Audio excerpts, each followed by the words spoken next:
Spyro, and Hakatori. The Vicious Esports, they are Dakon, Bo, Surti, and Dugmai. Your reigning club champions, Team Falcons. They are Tiggleton, Shrimsy, Gustav, and Kickstart. Virtus Pro, they are Nixie, Lucarix, Fimi, and Curexy. And finally, your defending champions of the Esports World Cup, Twisted Minds. They are Batoonans, Lou, Hello. Perfectix, and Example.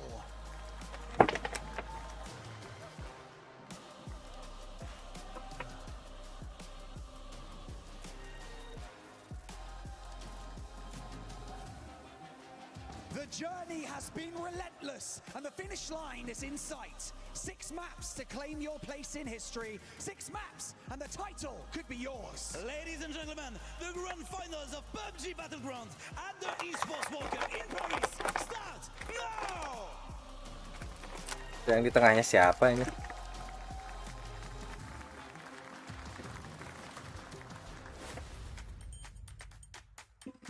Who's going to be able to try and make the most insane run, maybe in PUBG Esports history? Virtus Pro has been a force of nature throughout this entire tournament.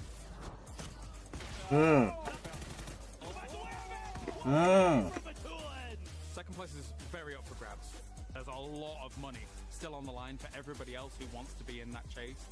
So the Vicious could be the one to do it, and that will blow everyone's minds. Team em có thể làm được. We are the title defenders, and I would love to defend the title. But they're just going to send it right in. But I don't know if he knew it. Perfectix was right there. He'll get 1. He'll get 2. Can he get any more? He sure can. I do expect us to fight until the end. Other teams, they tend to fall over when it matters most, but that's not us. It's going to be really close. Gustav did. Oh, Kick gets 1. Gustav, it's another. The double Panthers. We put in the work and we're here to win. What a shot. Oh my God. Another one. Ми не будемо здаватися, тому чекайте, що ми можемо вас наздогнати. Twisted Minds is always here to win. The MVP has to go to Nixie.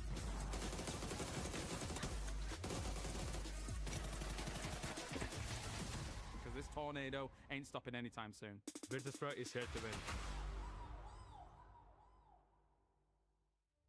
It's time to crown ourselves a champion for EWC 2026, and it is dicey moving into today because we've got a lot of different storylines to dive into. Yes, Smash Roll coming in, VP being so consistent, but with a 40-point lead on 3rd place, so much more focus is now shifting over to the Falcons and really how they're going to fit into the meat grinder of everything going on. Yeah, it really feels like because of the point threshold that gets created based off of VP's huge lead that they've established, that you're probably looking at Falcons needing to win one of the first 2 games and have a big point kill total behind it to really feel like they might have a shot to catch up to VP, for someone to stop them. Because just a reminder, you know, the point starts from where VP ended yesterday, 126, so it's 136 is the threshold. You hit that point total, you can't win on that game. So even if you get a chicken dinner and you hit that 136, it's still not good enough. You have to hit that threshold, and then in a game after that, get a chicken dinner to claim the trophy. And right now, VP has set that mark very, very high. And that's what's led to a bit of the chaos. Are we probably going to see hot drops off the get-go? Most likely not. But it is pretty much the entirety of the lobby versus VP to deny them chicken dinners as much as they can, and maybe even trying to go after Falcons in their own fashion. It's not going to be, let's just commit into a hot drop and try to kill them off the go. It's going to be, can we find a trap? We see a firefight going on. We hear the gunshots. We see in the kill feed that one of those 2 squads is next to us.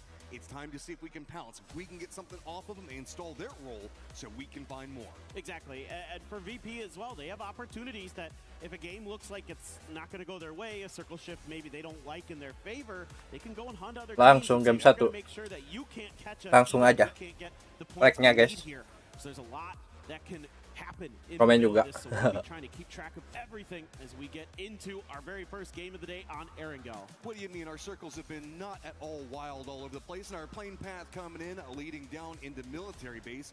That's where we did see VP take that last victory on the day yesterday, finding big success playing into military base proper. So see if any congestion happens on drops. It looks like most people are kind of separating away. Plane path could cause a little bit of drama, but it's mostly going to be vehicles, I would assume. Come on. Yeah, you would think if there's any early shenanigans, it might just be because some teams, you know, when they have their alternate drops, their secondary drops, that they have ideas going on where they think their vehicles are and where other teams think their vehicles are, and they overlap. Oh, One of the things I want to talk about while we get this is VP's drop. It's kind of distinct because it gives you a chance to go to military base or stay on the main island, gets decent loot, so they get inside track on a great plane path like this for themselves. Yeah, I mean, talking to the coach Ibiza a little bit about how happy he is that they get Ferry Pier because of the things you're talking about, Matt. There's a lot of vehicle spawns there, a lot of in a circle even like this over on the western side. We are very heavily shifted in that direction, so VP is going to have a little bit of a foothold to start. Some of the other teams, Full Sense, AGAL, GAM, Shadow Esports in there as well. Maybe haven't had the best of runs here, but again, so much to play for. Even if you're not in that first, you know, or second or third place contention spot, you want to get every point you can here while you can, because you never know when that smash roll is going to end the series. Big focal teams that we're going to be watching, of course, VP. They need 10 points. After that, the wheels are really going to come off. Falcons finding any big successes like you're talking about on these first couple of games would be massive to allow them to kind of close in that lead, get closer to the threshold themselves. But we have squads with massive pop-off capabilities looming in the background. There's a lot really still riding for Na'Vi, as well as Twisted Minds, of course, Vitality, Team Liquid wanting to find some stuff for club championships. There's a lot of moving factors as we're going through all of this, and while the circle is great for VP off the start, it's entirely across the map for Falcons. Exactly, so Falcons are definitely going to be in what you would call a slightly more difficult position in a way, but with the Falcons' MO so far this event, with Gustav taking over the reins as the IGL, I think they're quite fine to play on the edge more so. I think that suits their current identity a little bit more. Again, it's opened up players like Kick to be much more of a fragger than we had seen in earlier events when he was the IGL. On top of them having, I think, a lot better idea of how to stay active in the mid game, give themselves those deep runs into the late game, and even though they haven't been able to convert quite as much as Virtus Pro, their style's still very, very effective. Twisted had a big come up yesterday, and they still have a big climb that they've got to do, but it is doable with just a couple of games to really catch up. So it's about pace setting for a lot of these squads. Yes, VP is in that pole position that you're talking about, but there was a big dust up in the squads in 4th, 5th, 6th, GK having their climb that they had. Twisted, like we were just talking about. There's still opportunities if these squads can really string together something at the start, but it does require a little bit of a falter from Falcons, as well as VP not finding that chicken dinner. Exactly. And we should talk about some of the teams that are kind of in the middle of the pack that are still looking for club championship points to keep themselves in that race. You got to look at like Gen G, T1, Twisted Minds, all want to stay in that top 8 to keep themselves in the hunt for a solid finish in the CC race. You have Na'Vi and Vitality, who need to get these top 5 finishes to protect their leads that they've established for themselves here so far. And remember, we're over here in France right now. It's a nice rainy day in Paris. Vitality is finding a lot of success whenever we look at the club championship. And again, in that hunt, every point that they can find is going to put them in a much better position in the club championship. Na'Vi doesn't have as much after this, so Na'Vi needs to have a pretty decent finish to at least secure themselves enough points to kind of feel comfortable as everybody else is going to continue playing after them. Exactly. And so, yeah, just tons of things to keep track of today, as every position does end up mattering in a lot of different ways. Not only the money, but also for the club championship, as we're going to be kind of trying to keep track of it as best as we can throughout the day. The squad that's in 3rd place right now, I believe, or 4th maybe, is AGAL. They've been playing in a lot of games, performing well, not having a lot of success inside of PUBG so far. But if you look at it, 48 points, it's 30 all the way up into 4th place with Na'Vi. This is a squad in AGAL that really can find it on the last day, but they just haven't been showing it so far. Yeah, you're right. It hasn't been kind of that explosive gameplay that maybe we were hoping to see from AGAL, but no doubt that they can pop off. They're a team that seems to pressure is the highest when it feels like they're down and out and they're not going to make anything happen. They kind of pop back into life. Now, Boostic has gotten lit up pretty heavily by T1 in transition, but it looks like he's going to get into some level of safety there for Na'Vi as they slide into the compound ahead of T1. Okay, so we're looking pretty quarry heavy right now for most of our players. most of them actually playing west of Quarry and to the north of it, so we're pretty coastal on play. VP's got their backs up against the coastline. They do have a 2-2 split that's for full sense directly in front of them. AGAL is just going to be the northeast of that.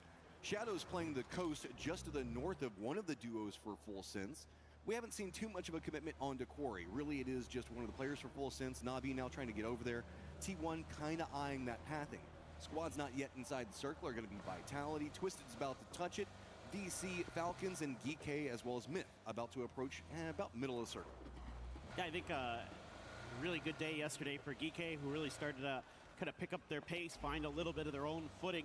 It's been kind of a struggle for them, but up into 6th place to start the day. And again, another team that, you know, wants to get in Mortarnya. so they can Ayo, jangan lupa mortarnya. in that club championship hunt. We'll be Mainan trying mortar to anjir. track them a little bit as the Falcons. Big for Falcons. Yeah, they're going to open up one of the secret rooms and get themselves some nice level 3 gear on top of some other things. You know, a lot of util, a lot of meds, just about everything you could need here to make sure that you're fully situated coming into the late game. If you need 27 points, this is a great way to start it. Not necessarily afraid too much of the blue zone. They're kind of let everything go in front of them. If this does go for a kind of a northern shift or an eastern shift, there's going to be a lot more territory to work with for Falcons to kind of sneak in. But that is mostly field play. When we see a bit of Everest still inside the circle, a smidgen of what we see in South George, leading around the Gatka area, and most squads are kind of avoiding those fields right now, knowing it's going to be just brutal to rotate, instead hoping the fact that we just stay much more coastal around that Quarry location, and the sitter meta just stays strong. If you're coming into this late, you're just going to run through a gauntlet of about 4 or 5 teams, and it feels like that's what Falcons is trying to avoid in their slower rotate, while VP went for the much earlier rotate, get in position on the coast, and then don't have to worry about it on the other side. But both those teams want to play outside in eventually. Like, if they get center, fine. Yeah. They're comfortable to play that. I'm not saying they won't take, you know, a circle that just lands on top of them, but they both have shown that they're really adept at being, in the case of Falcons, really maneuverable in the mid to late game on the edges of circles. Like, they'll hang out after a circle pop, look for other teams, wait for their moment to either strike or find some open space. VP can do that too, but I really like the way VP kind of sets up these mobile fortifications, these wedge formations that they like to go for that really make them really difficult to get through. Because if you take a team fight against VP, it's like, okay, you might get 1, maybe 2, but they're going to wipe you out most of the time. And that's made them such a difficult team to go up against, and why they are so far ahead. They do this roaming thing in the early game where they just kind of don't sit in a spot long enough for anybody else to really know where their firm defensive positions are going to be at. And so a lot of people kind of overstep, thinking that they have the opportunity, and then VP just counter pushes on top of them. Ooh, that circle does stay right along the coast. VP going to feel hoping that maybe they can get those 10 points in this game. Northeast is going to get clustered real fast. Aduh, going to be running in. Gen.G back behind it. Team Liquid as well. There's also a lot of open area in this, and when we've been seeing open area, not necessarily a lot of trees, it's mortar time, baby. Another thing you're going to have to worry about here in terms of explosions that come from the sky is this red zone, actually, because a lot of teams are going to have to traverse this, so we could see one of those kind of unlucky moments where no one actually pops over to the side. Runs right in, right on top of full sense. They're also going to have some external positioning. 17 not going to make the commitment in. So now this is that split coming up for full sense. The northern section of it already in a little bit of trouble. Yes, the southern section can defend it, but it's a bit scarier. Yeah, this has got to be pretty clean stuff from full sense. If they're going to hang on, they are really disconnected. I mean, Tigger's trying to get over to help out if he can, but right now it is not really that doable because there's so many teams out here. And by the way, everything that's west of the road in this part of the map is relatively wide open. There isn't a ton of cover out here. So you can see a lot of teams are starting to die in transition just because of the nature of the spacing of the terrain. I really like T1's position right now. It gives them a lot of information on what's happening in the game in front of them. They've kind of gone for a 2-2 opposite sides of the hills. Ratain. Got that road that you were talking about that leads into the more open sections with the hillsides. And they kind of look into the forest and everything that's happening more into the east. This is the Shadow and Team Liquid fight. Alo going to be on the side of this. Couple of peeks coming his way. Doesn't hit the shots that he really wanted off of it. That's going to put him in a dicer position. Team Liquid is out real early. Shadow looking to, again, climb the leaderboard. It's so tight at the bottom there. I mean, you can see from 13th to 16th, it's 2 points, and then it's 3 more points from them to GAM. So They wanna langsung get naik. everything they can done here today, so a nice early pickup for them. VC's going to be rotating in kind of behind T1 there, but a little further towards the coast right now as T1's going to settle up on the eastern side where there's more trees, more hard cover for them to work with, but you can get some high ground information here as Vicious to figure out what's going on to your north. We also do have Vitality that I believe, no, Vitality's already done their emergency pickup and their shift in. There's another one that's going to be happening to the north that might go more VP-sided. We'll try to keep an eye on that. Falcons are going to be playing the northern area of Quarry, so it's going to be Na'Vi on a 2-2 split for positioning.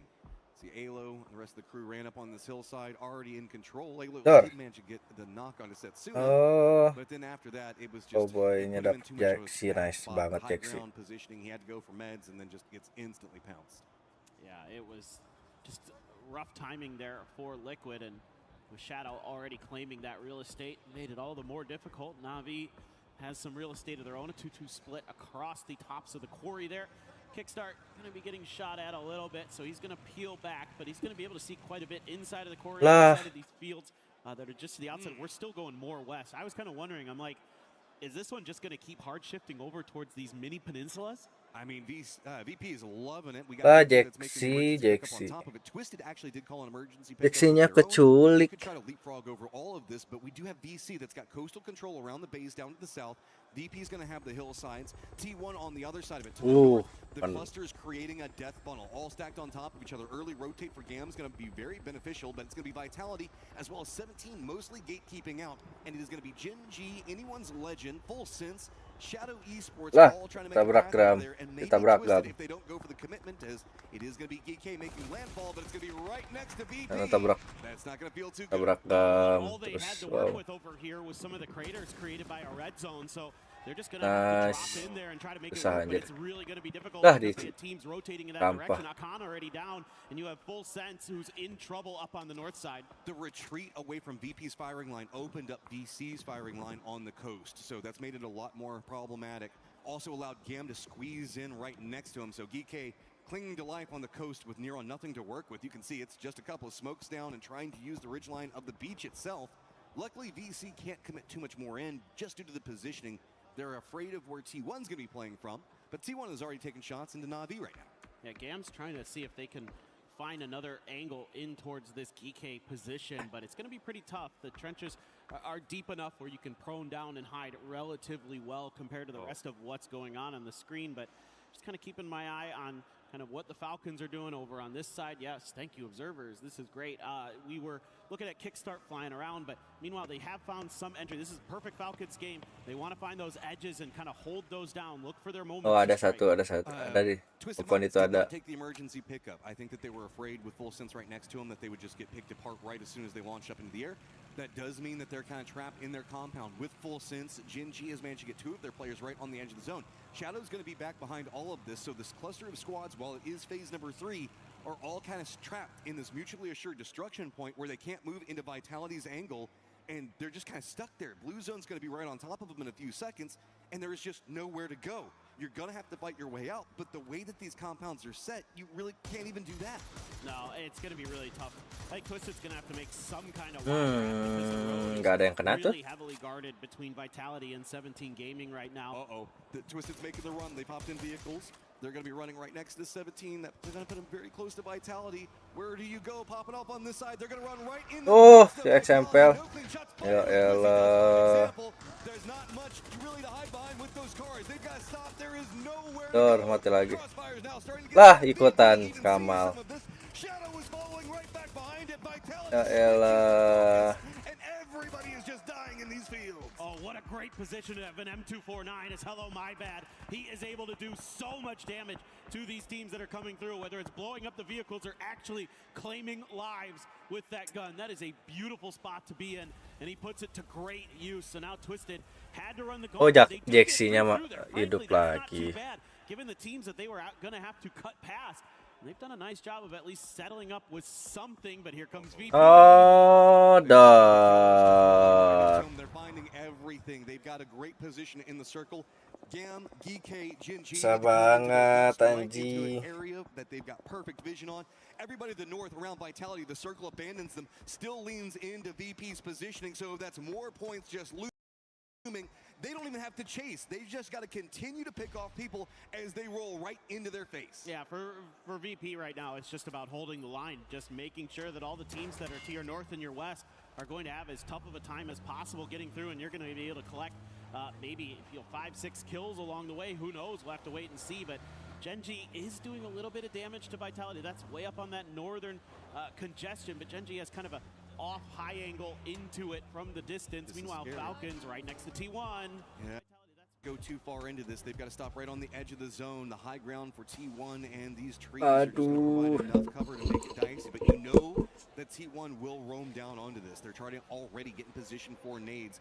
Falcons are all stacked up on top of each other, so that's going to make it very scary. We also have Myth on the other side. Looks like Falcons trying to take a couple of shots at, but Blue Zone now starting to fall on top of Full Sense to the north. Vitality going to be looming right next to it. 17 right there as well. All these squads still trapped over in the north. Well, nowhere to go. You just got to fight, and Vitality wants as many of these points as they can find. Yeah, I mean, for Vitality at this point, it's just try and clear all the teams behind you if you can, which is just Full Sense at this point. But again, Tian finds an angle. 17 starting to get their footing, starting to get their bearings. Twisted's a little bit angry that you tried to gatekeep them. Oh, Perfectix goes down to a nice grenade from Hello, my bad, though. Meanwhile, Nice lah, kabakar. Mati lang, please. Goes with him, and he is probably going to succumb to the blue. Nades and damage just still continue to rain down on the Falcons, and they can't find the game that they want. And T1 going to be the ones that just keep finding more. Full Sense kurang. up into the north. That provides more breathing room for Vitality. But Falcons, can you fight your way out of this?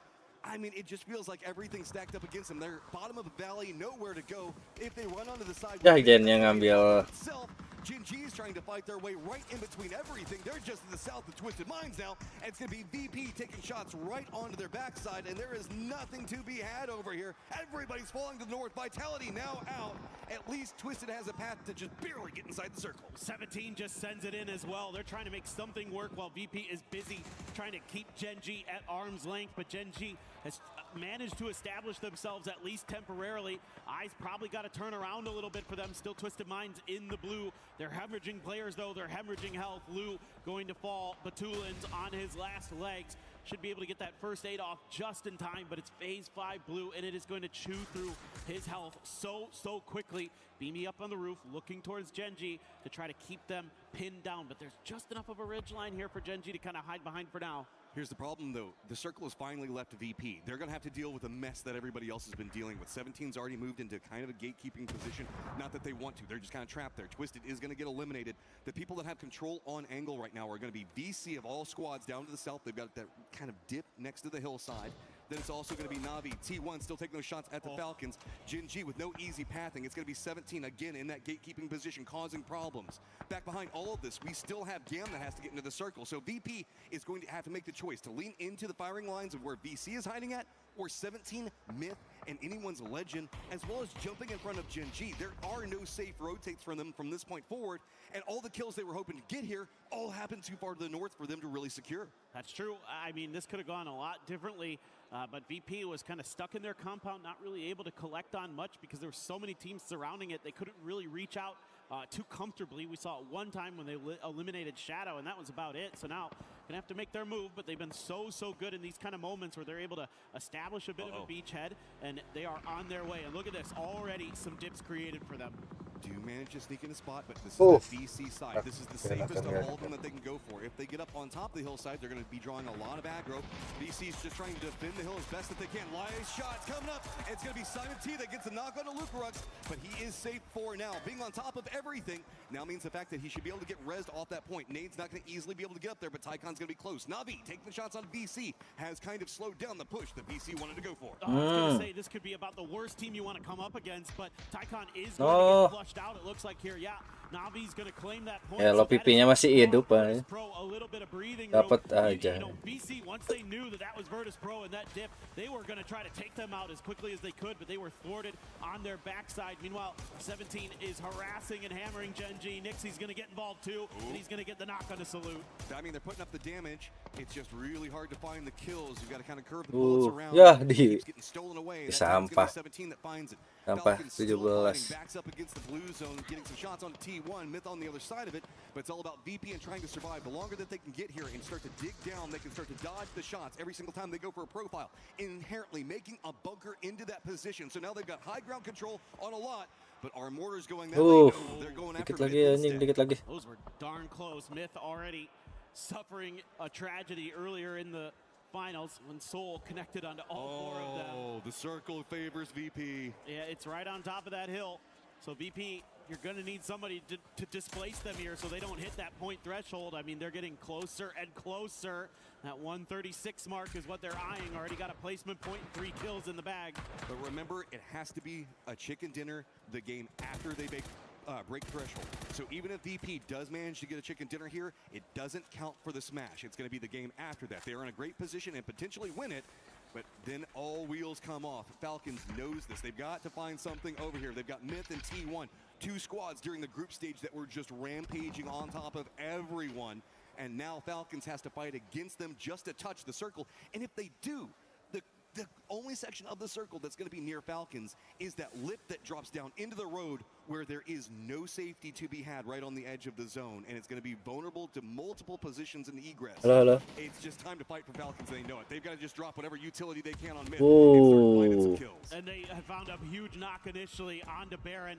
They're going to look to try to push that out if they can. Scappy has a foxhole for himself, is going to remain in that safety. Jacob, no helmet here in the blue. This is not comfortable at all for him. He's just going to be able to get that first aid off in time, but the vehicle rolls away from him. He's going to have to chase it down even further into the blue. Falcon turn their attention up. They almost pay the price. Yeah. Goes down to blue zone. Kiss, though, finds Gustav, gets the knock on him. The timing's going to be really bad. Blue zone on top of him. It's going to be Falcons fighting up the hillside. Aduh, orang kanan aja. Scappy on the other side. Myth finds Falcons and demolishes them. And it's Kiss who gets most of the kills in that exchange. That is brutal for Falcons. Aduh, makin enak pipinya anjing. Virtus Pro still 4 up, center Pipinya of the makin enak. Things getting wild over here. T1 gonna take their crack at trying to deal with Myth. Oh. They are getting absolutely lit up by AGAL. They strike from the hillside. The climb trying to start for AGAL. Weakened squads galore. Nate's now starting to rain on top of VP. Problems. Kanan lagi. Finally, has a way to get up the hillside. Navi had to move closer, so it denied out the sightlines on push. Kena dikit. Down the Ow. side of the hill, though, he could be the guy that manages to turn this back around and stop VC in their tracks. Nixie would love to try to get that res off, but I'm not entirely sure. He's Salah. going to be afforded the opportunity. Duckmite has another blue zone. Going to Udah let that lihat. loose. No more damaging util in the bag for him that I can see. Meanwhile, 17 is doing a nice job up on Ini the other side. 17 sih nge-John sih. They want to Ini try to get 17 involved sih. in this. Both them and BC absolutely have their eyes Aduh, 17 baru diomongin. Kecuali kayaknya. is going to be disconnected from his team. Third and fourth place. Kelihatan itu. In front of them and a climb that they've got to do. VP coming more active, looking down on 17. Lots of shots Nice. as well. Ian still alive on side angle. Anyone's legend is going to get eliminated. Nobody from VP finding those points, but we're in placement, so it's going to continue to tick up. That's really all VP is looking for. They want as much on this game as they can get. Chain reses and being in the focal point of everything is fine as long as they can reach that break point. Yeah, and they've got a little bit of extra help with the smoke, so they're going to be able to buy themselves just a bit more time. C4 going to be attempted here by Simon. He may just give his life for the cause because this is uphill. You can't just send this in there easily without getting it. Ini dia. Gotta time it well. Ya, agak kurang. Now it's a problem. Kurang. They can retreat, maybe even use this whenever it explodes to find some safety inside of the dip. But Beamy was already playing far enough away from Napinya enak aja dari kanan. He hasn't really revealed Perang kanannya ada pipi, ada napi anjir. And Tak BC banget. can't go for it because Navi is still so comfy cozy down in Southeast. Everybody else is Oh.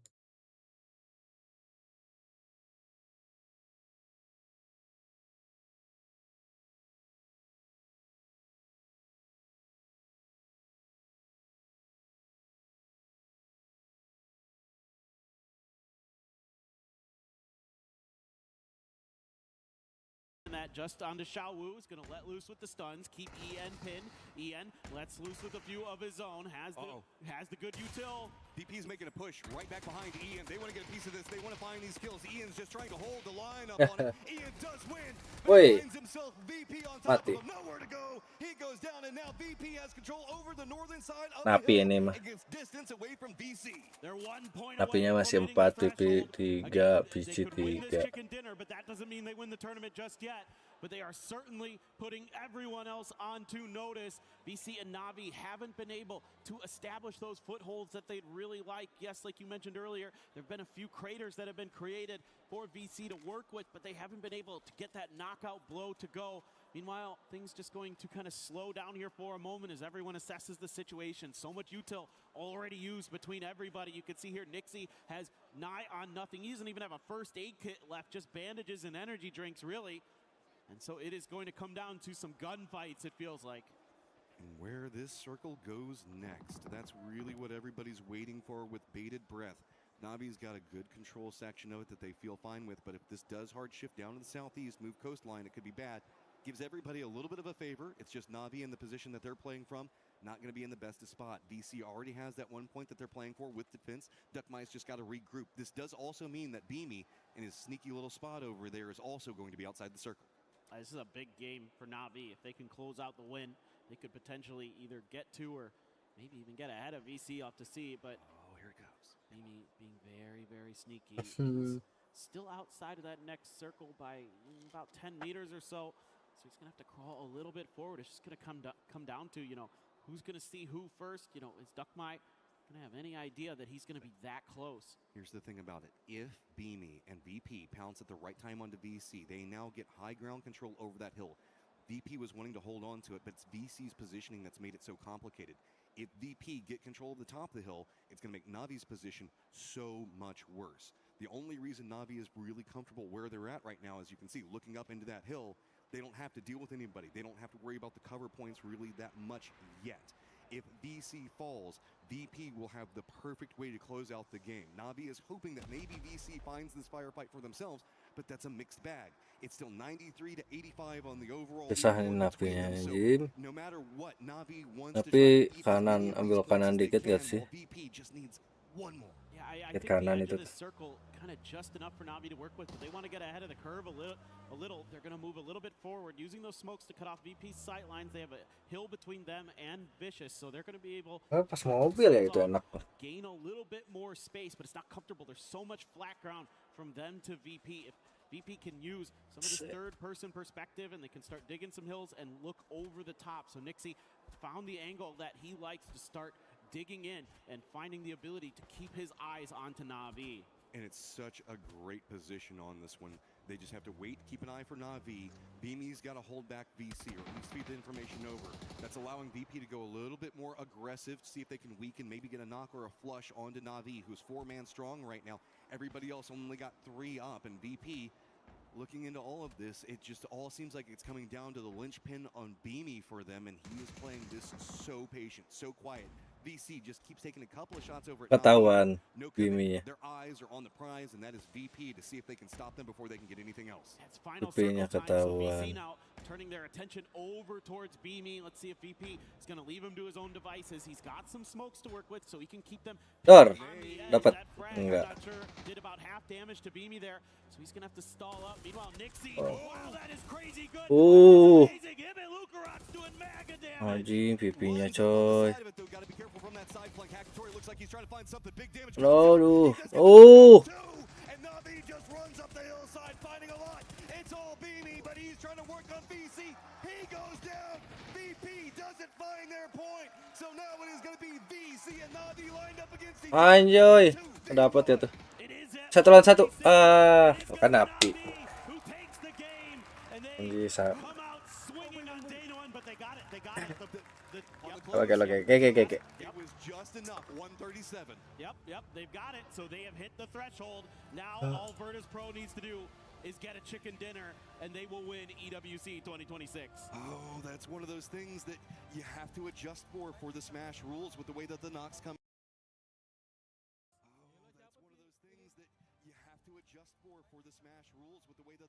Into play.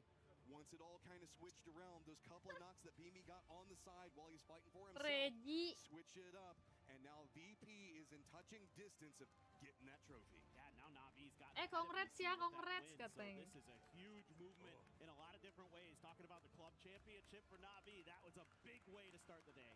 Falcons, I would say, angry at the circle. They just had to fight their way through it and just couldn't find a way. It was a little uphill battle for them the whole way through this one. And everybody just right along the coastline. So they've just got to mentally rebound, come back in, and so much pressure onto Gustav's shoulders. Itu dia udah bodo amat. Soalnya WWCD mereka nggak butuh sebenarnya untuk match 13 ini. Rania full senyum. Iya, Gri. Ke Depok langsung itu. Kakaknya.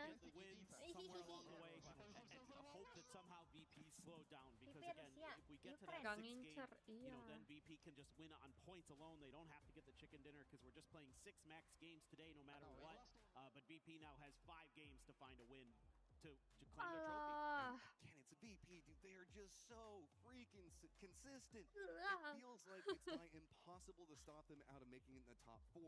The only thing you have to do is hope that everybody else in the lobby decides to stop them from getting that chicken dinner whenever they do get to the top 4. Okay. It's a nail biter from here on out, guys. We got to get this next game ready to go because it's gonna be good. It's gonna be good. Iya. Tapi apakah VP setelah ini akan main aman, guys? Apakah setelah ini dia bakal kayak udah kita dimi aja katanya. Pelan aja deh.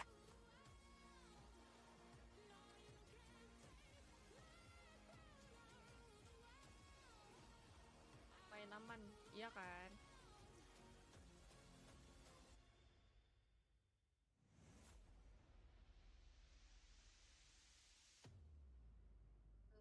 Ian sih keren banget ya. Tapi belum dapet email.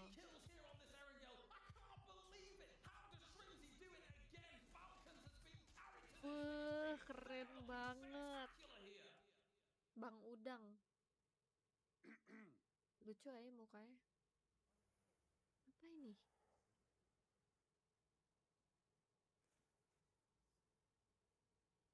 Psikolog. Tight schedule day. Let's go. Doc, I called perfect rotates, but I still feel Kalau empty. setiap tim sadar. Next. Howdy, Purple. Oh my.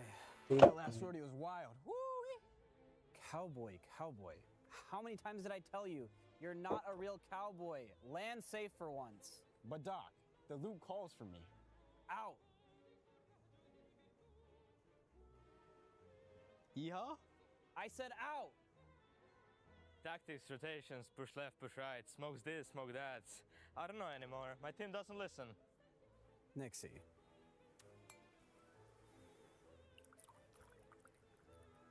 Have a glass of water. Stop overthinking every pixel. Patience wins too. Listen to what the zone tells you. Patience, man? Bro, we're dying. The zone is closing in. Everyone says we have to win. We need to win. Sit in the zone. Next. Bảo anh em tôi. Trời ơi, tôi có bảo đây, anh em smoke ra, anh em nhảy vào smoke để smoke cho nó sai nữa. Guys, calm down. I don't know what you're saying. Chicken dinner? Surviving in the finals is much easier.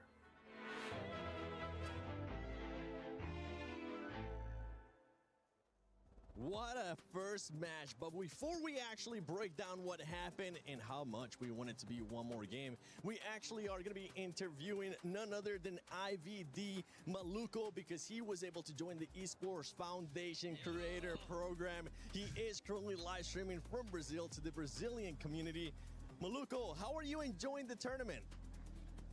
Bro, this is good for me to be here, man. This is crazy for me. This match is crazy, too. And this good. See, from Brazil, Caraguatatuba, you know. Thank you for joining. Thank you for EWC Creators Program. This good. This good. This very good, bro. I'm glad you're liking it. Now we don't have any Brazilian squads, but who are you rooting for? I'm root for Furia, bro. Furia And this match, my heart is furious, but I'm cheer and rooting in last game on group R8. Yeah, R8. That's good. Yeah. Right on. All right. This crazy. Thank you. Let's go.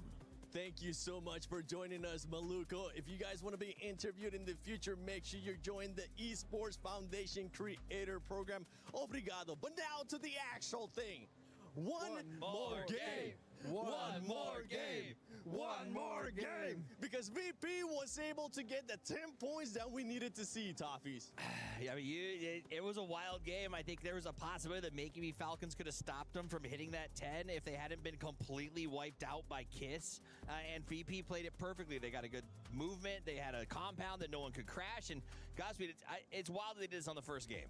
Yeah, I mean, they only needed 10 points, and they still managed to get 11 somehow. Want to give a shout-out to Nanas Vincer, of course, for winning that game. But I have to say, it's super unfortunate with the Falcons as well because of their rotation. Yes. They started all the way on the east side of the map, did a wide rotation, made it to a good spot, only to get wiped by Kiss. Yeah. When you try your best, but you don't succeed.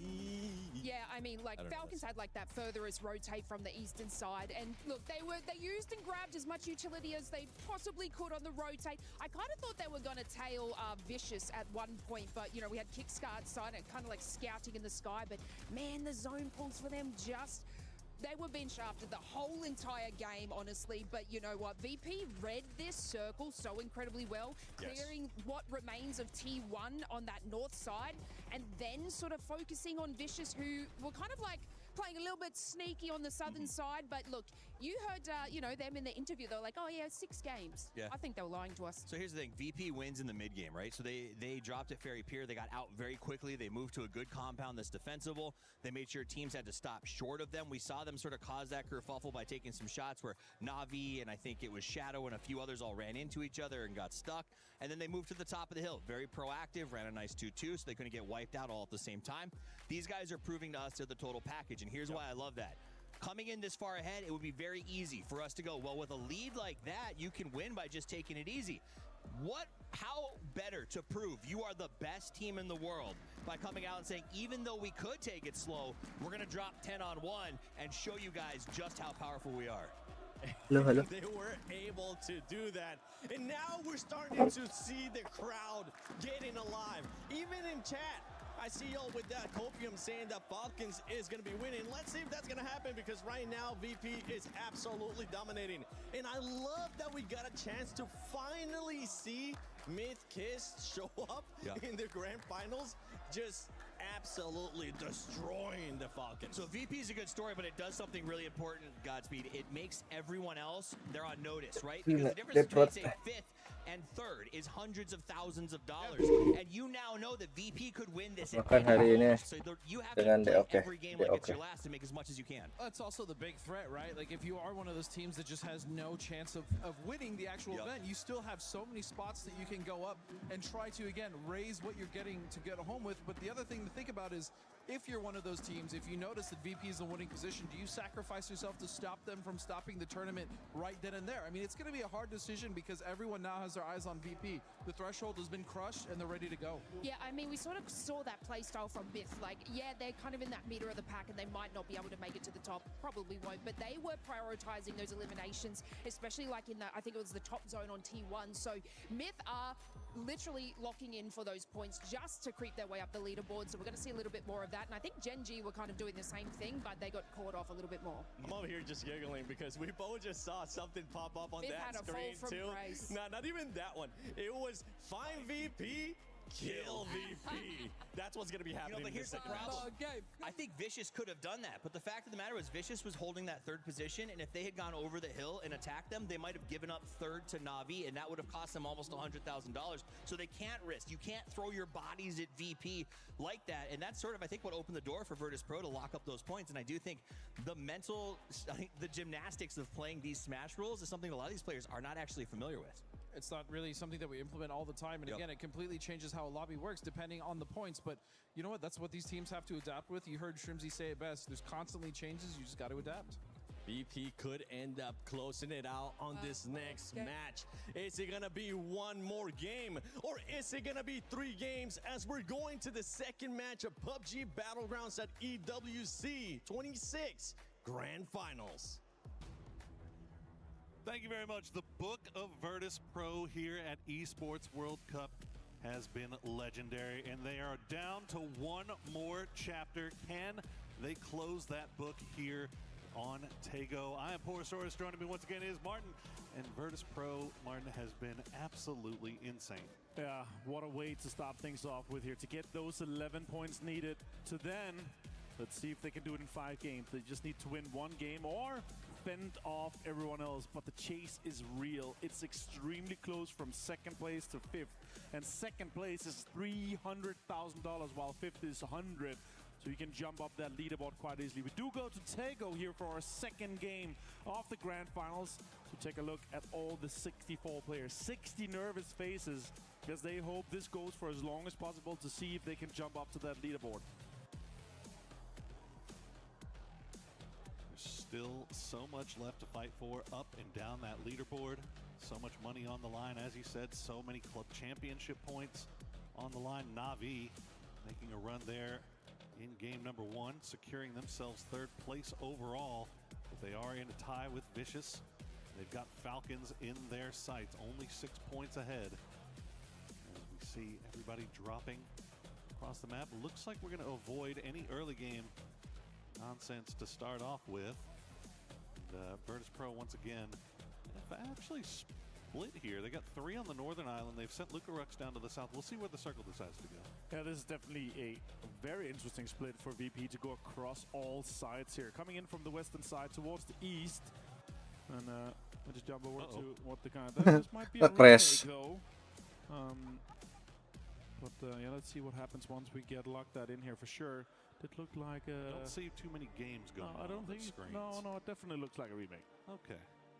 Well, there you go. All right. Well, built up all the tension, just for the tension to build up a little bit more here as we check in with those Virtus Pro boys. They don't look like they're too stressed, though, do they? No, you saw them also in just after the game. They were laughing. They were having. When I walked up here, I did look at the guys. They're like, "Oh my God, this was just insane." They're having so much fun with it. And also the amount of points they're already built up. 36-point lead to 2nd place. It's just an impossible task for anyone else. And as we heard, also in the player interview with Nixie, he was like, "Okay, this Smash rule. If we're able to do it, wouldn't it be exciting to both win the game and then win the whole tournament with that?" We do have a technical pause, as you guys see here. We're gonna remake that game. Get that match going once again. That's how it goes sometimes when you have 64 PCs, tons of observers and everything going on. Sometimes you just have to go for a technical pause, just to make it a little bit more exciting.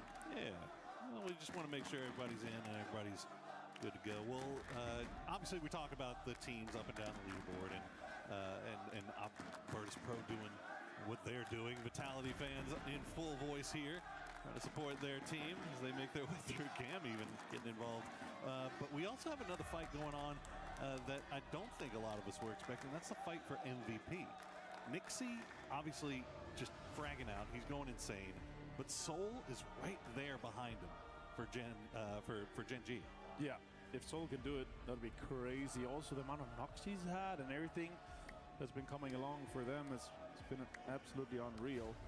So I'm really excited to see how far they can take it. Right now, let's go through it here. 29 kills for Nixie, 26 for Soul. And for the most damage, Nixie leads by 600. Soul does have 6. Soul has more knocks, but Nixie has more survival time. So it definitely comes down to how the 2 players are going to be able to do that. The most impressive to me, though, is Soul being able to do that from where Gen G is on the leaderboard. Exactly. That's been very cool to follow. Them being in 9th place. They have less than half of the points was what Virtus Pro has been able to do in the same amount of games. It's pretty wild when you consider, you look at our player stats, the tops of the leaderboard, it's literally just Nixie, Lucarux, Beanie, all the Virtus Pro boys up there, and then and Soul. So, I mean, he has just been having himself an absolute banger of a final here, and unfortunately for Gen G, they're not getting the dividends off of it. But you know what? They still still have a little bit of time. I mean, they're not too far removed. I mean, they're in 9th place right now, but I mean, 5th place is not too far away. Like, it's definitely possible here. Absolutely doable. Even for the bottom teams here, they're also a fight both for the club championship or for everyone else to try to get a bigger share of that prize pool. As even from 16th to 9th is 20 points. And you can jump into that top 8 where it makes you eligible for the club championship points.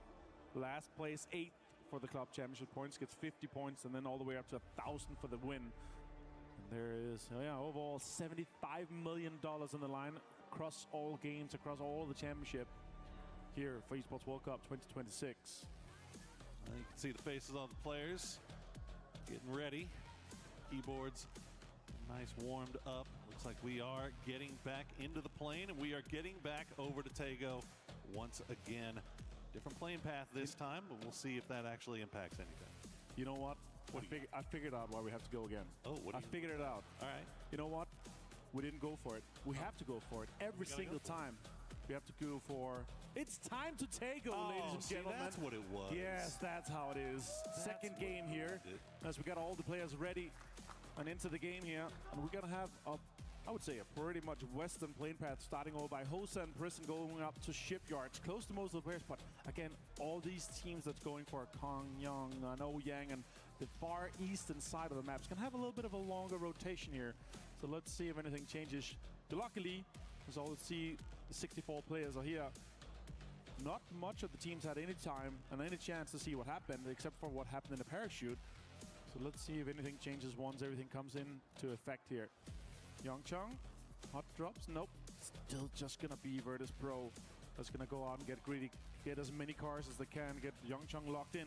As you see here on the map, on the drop, as we finish the plane path. Some teams are close on the northern side. DK up there, Myth up there by Shipyard, but VP's just able to flex out. And then again, as we talked again before, the 36 points lead down to that second place. It's mostly just going to be a race for, can we see VP win a game in the next 5? Or can the other 15 teams try to chase down a better placement on that leaderboard? You see Falcons down there by Prison. Oh, wow.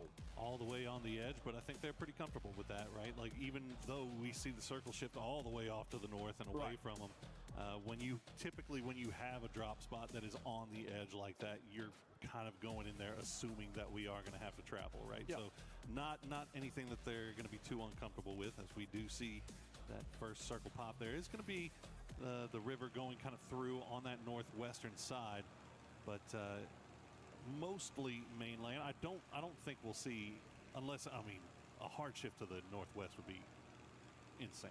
Yeah, that'll be, then we could just say VP has found the magnet for this tournament. Yeah. Although they have been fracking out at an absolutely insane level. 87 kills in 13 games compared to the 66 and 48 we have from Falcons and Na'Vi. It's been very impressed with how they have been able to form. As we jump over to Nixie here, and of course, very likely, if VP is able to close this one out, that we're going to see Nixie also lift that MVP alongside lifting the trophy for Virtus Pro. Absolutely. He has delivered a performance of a lifetime here at EWC. We've already seen it so far this year. Virtus Pro,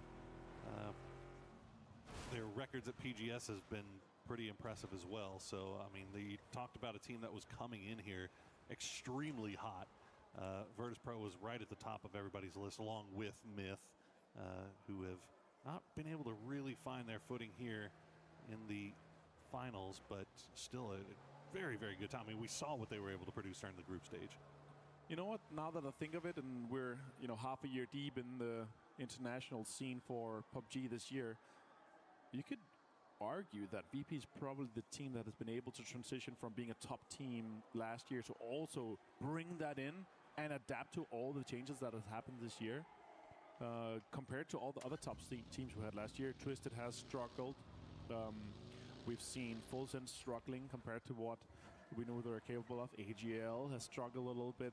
T1 has kind of maintained that same, top 5, top 8 area. And sure, with some good games here, they could even jump even further up now that they're only 10th.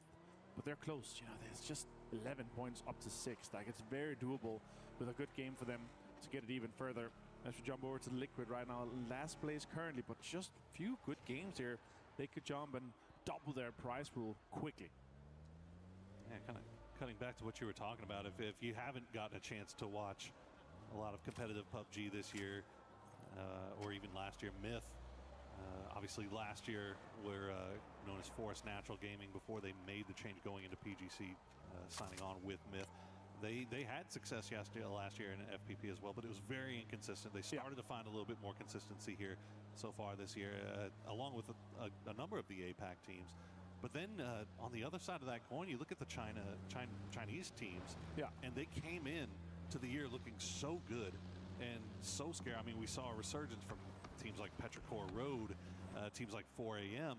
And then as the years kind of progressed, I don't know if everybody else has caught up to them or if maybe they leveled out a little bit, but it just obviously hasn't been there. I mean, we're missing 4 of the 5 Chinese teams didn't make the finals. 17 have made it and kind of underperforming, I would say, for them. They're in the struggle both along the other teams in the bottom 8, trying to compete for that club championship for sure.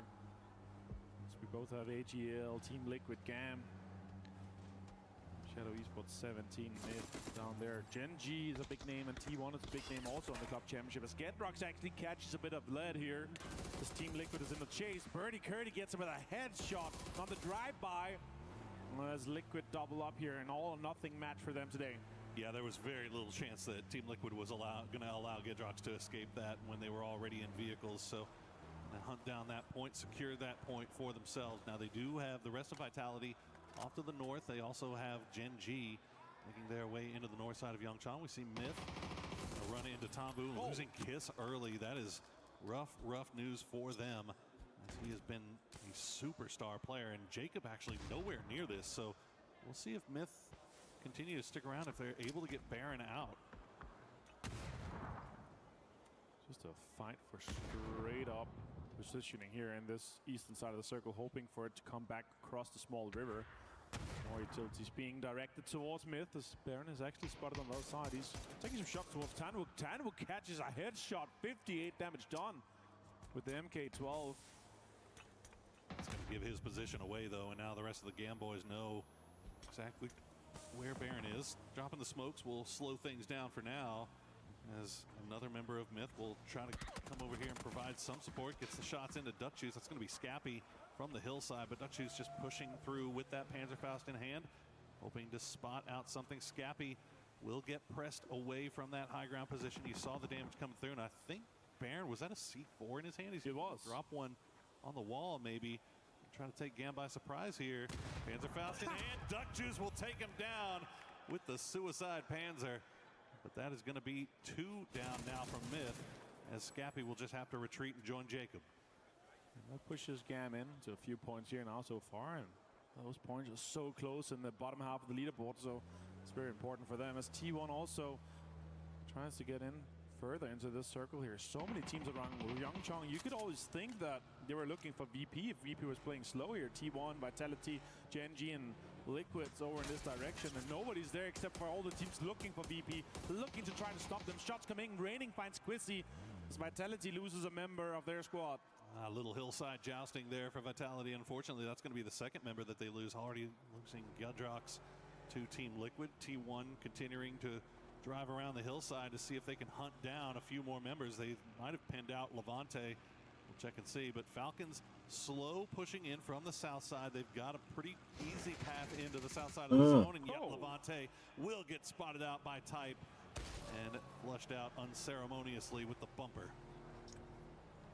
They're not even looking for maybe stop here and get some of the chips. I don't really see that happening at this point here, but yeah, we saw Falcons coming in from the southern side. Our current second place team, the only other team to have reached that triple digits, and they're trying to fend off the 2 teams in the chase, Na'Vi and Vicious, just 7 points behind Falcons, and that drop off from second to fourth is from 300,000 to 134. As we see the next circle pop, we do know that we're not going to be ending up in the Yeongchang area, but there's still this big skinny river that's going through from the shipyard riverside. So let's see where we end up, as VP is going for the high ground control, for the information to be gathered as all the teams try to get deeper into the circle.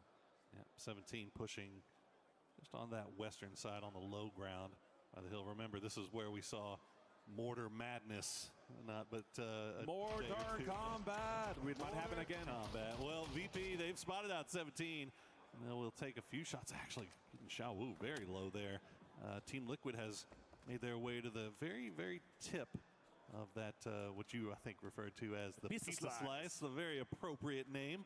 But Liquid will find their way up there. And now they're going to have T1 on the other side of the river looking over in that direction. So we'll see if Liquid can spot anything out here, as it looks like nobody is going to cause any problems here for Virtus Pro. Everybody's just going to assume that the top of that hillside is already occupied, and nobody really wants to mess with it right now. Also, it's such a good spot for information. You're going to be able to poke them Oh. Gets a headshot and gets Kamal's down as well with the mini. Just the 4x here. It's going to be a little bit more difficult to get the flush, but he does get it. And the Danish IGL is able to get a point to secure it here for Falcons, as they actually have maintained some good amount of control. Also, having a glider on Kickstart, the amount of information they're able to share. Now Vicious is pulling off. It's going to be straight on to VP.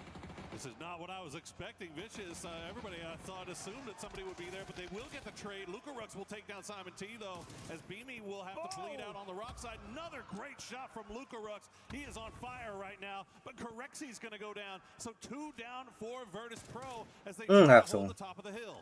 A quick double rest here. And 17 is coming. It's a pull-up from 17. Geekcase looking at it. Twisted Minds is getting involved here. So many teams trying to third-party this. So Aduh. important to stop them. They cannot get this win. Dogma gets Beamy with the nade after the rest. Sails just a little bit too wide, and the nades Double team di nanti. Jodor. Everybody knew exactly where they will not get the win in match number 2. Kabur dah. Converges upon them. Virtus Pro will go out early. Duck My. Now the last player left alive for Vicious, and Falcons has to see that in the lobby there, the kill feed. They have to know that this is their opportunity to try to play catch up. All right. You were right in chat. Find VP, kill VP. That is now the objective of every single other team. As we did manage that. Saw a lot of teams just straight pull up, still third party there, and I love the Vicious curiosity to try to find them, to try to drive into an area where they would assume that VP has been playing a lot.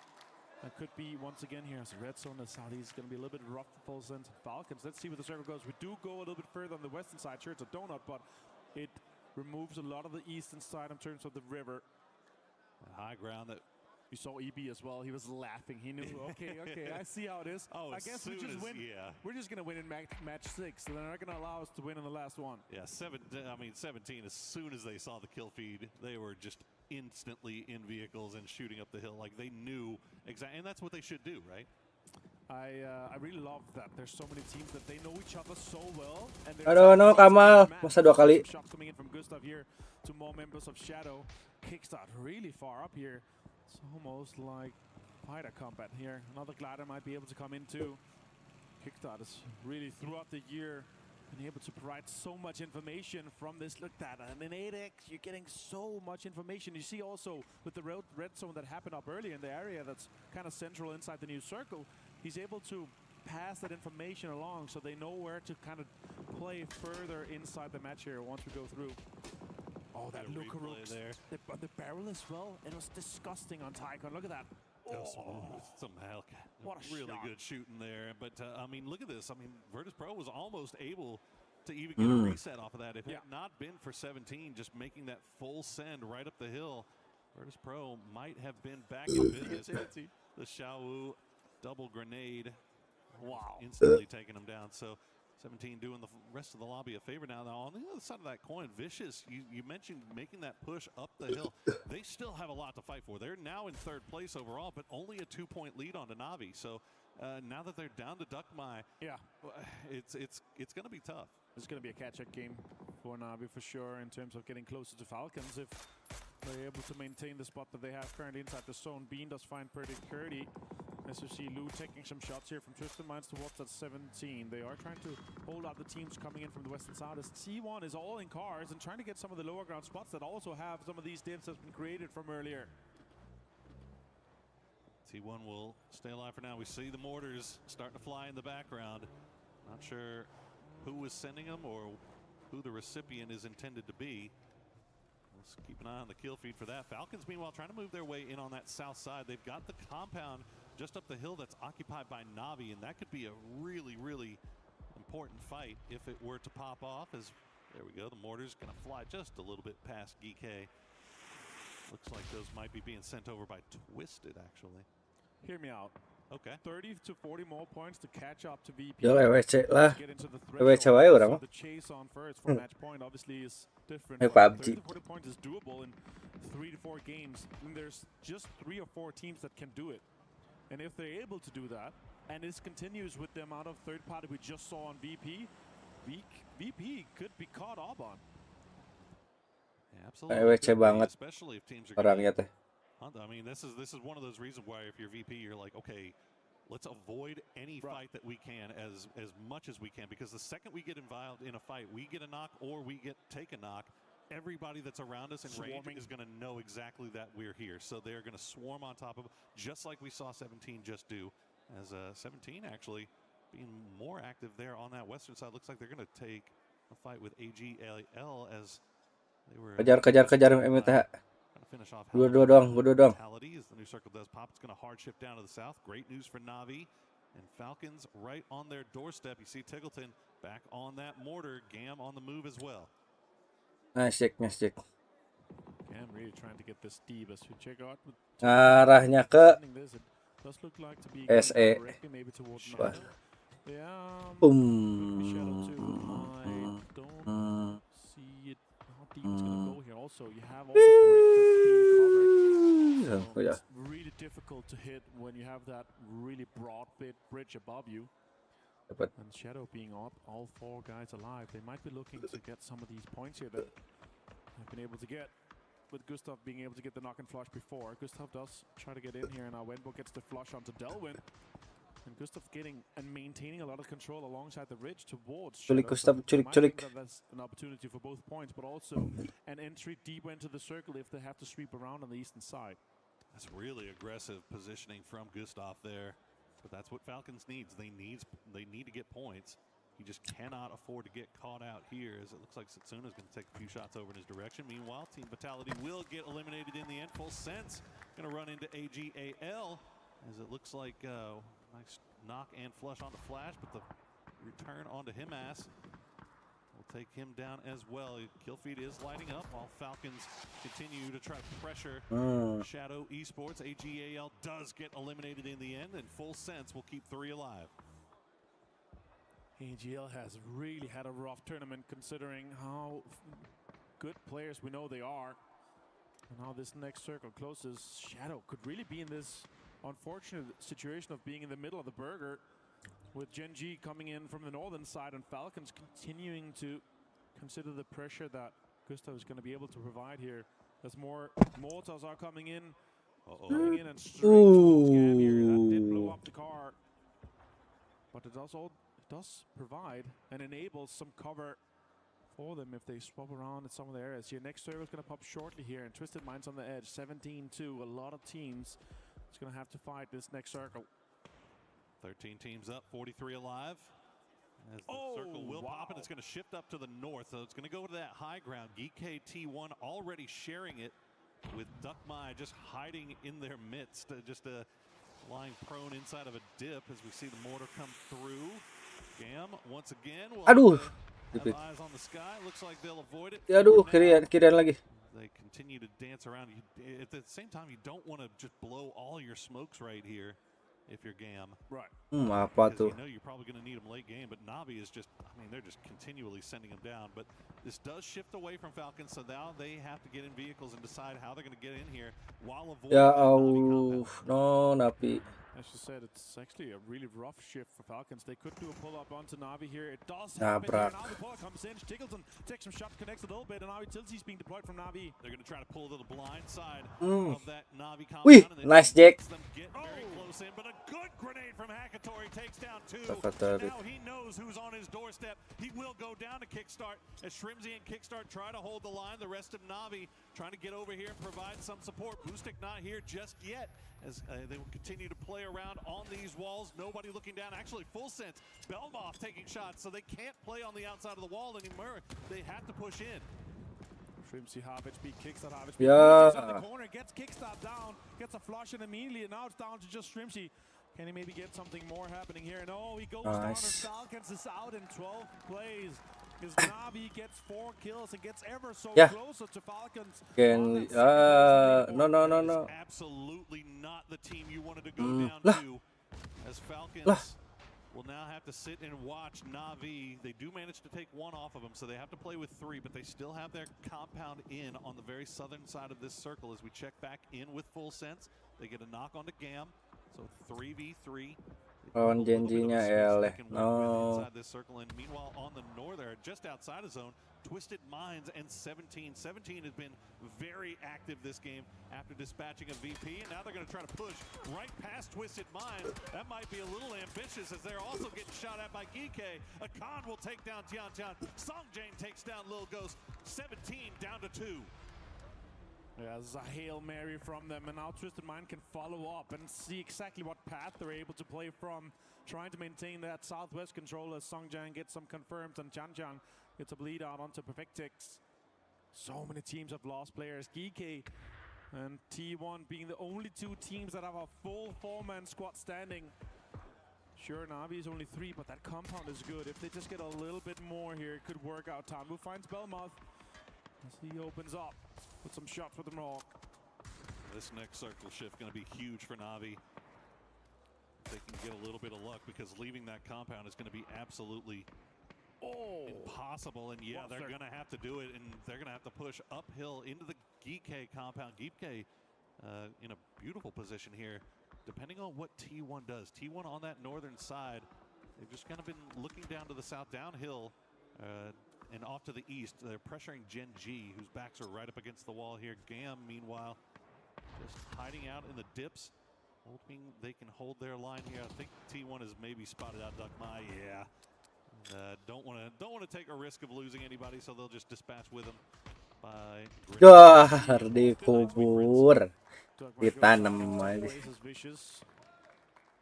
So it goes out here, and with the points that they had on the leaderboard, they're gonna hope for Navi to not get any more out of this one here. Genji trying to make that push right into 17, and Navi back on that mortar as well. So this could be Navi. I think Navi was mortaring themselves some divots to try to crash to, but Genji pulled up to them before Navi could get in the vehicles and on their way. Oh, 53 damage onto Soul, and he was just on the edge of the kill zone. Hit lagi anjir. And now Navi's pulling up here. Damage is being done. Fear is low. Lah, mati dong Navi. To try to fend off this push here that's inevitable from Navi. Double nade, triple nade. Triple nade from Genji will fall a little bit shy. Navi will be able to dance around on that hill. Nobody shooting in their backs just yet. Tigger will take down Tanvu, so the fight on the south still well and cooking as Genji now have to pay attention to Geeke, I think, who were taking shots in their back. So Navi, all things MTH-nya yang malah after hidup Genji banget. steals the spot away What the that they were hell? trying to create for themselves, they're managing to stay alive right now. And out of the 9 teams we have left alive, it's 6 on the south side, but it ends up being T1 mid and Geeke that's just fighting on the north side. Type goes down as well. Scappy gets the flush. Heather finds Scappy though. And T1 is down to just a 2-man with Heather and Raining. There's a Panzerfaust in his hands, and Jacob is trying to roll around on this absolute stolen BRDM. Thanadol finds Lou, and the fight in the south completely evolves now as so many teams are involved. Thanadol finds Lou for the flush as well. It's a huge problem for T1 there, as they were 4 strong, but they lose 2 to the duo of Myth. And now Jacob alive in that BRDM. Genji actually going to send it back up here, up to the north. They're going to get right on top of the BRDM. They're going to take out Jacob and the BRDM as well, but he goes down. Salut. BRDM will move just slightly on the explosion. And yeah, T1 knows it. They're immediately pushing. Heather's got the grenade in hand. He's been having himself a heck of a tournament so far. Now he's looking to collect yet another point. Well, puts it right in his pocket. T1 managing up to 6 points now. Full sends out in 7th. Heather continues his fracking capabilities, finds another flush as well to get T1 on 7.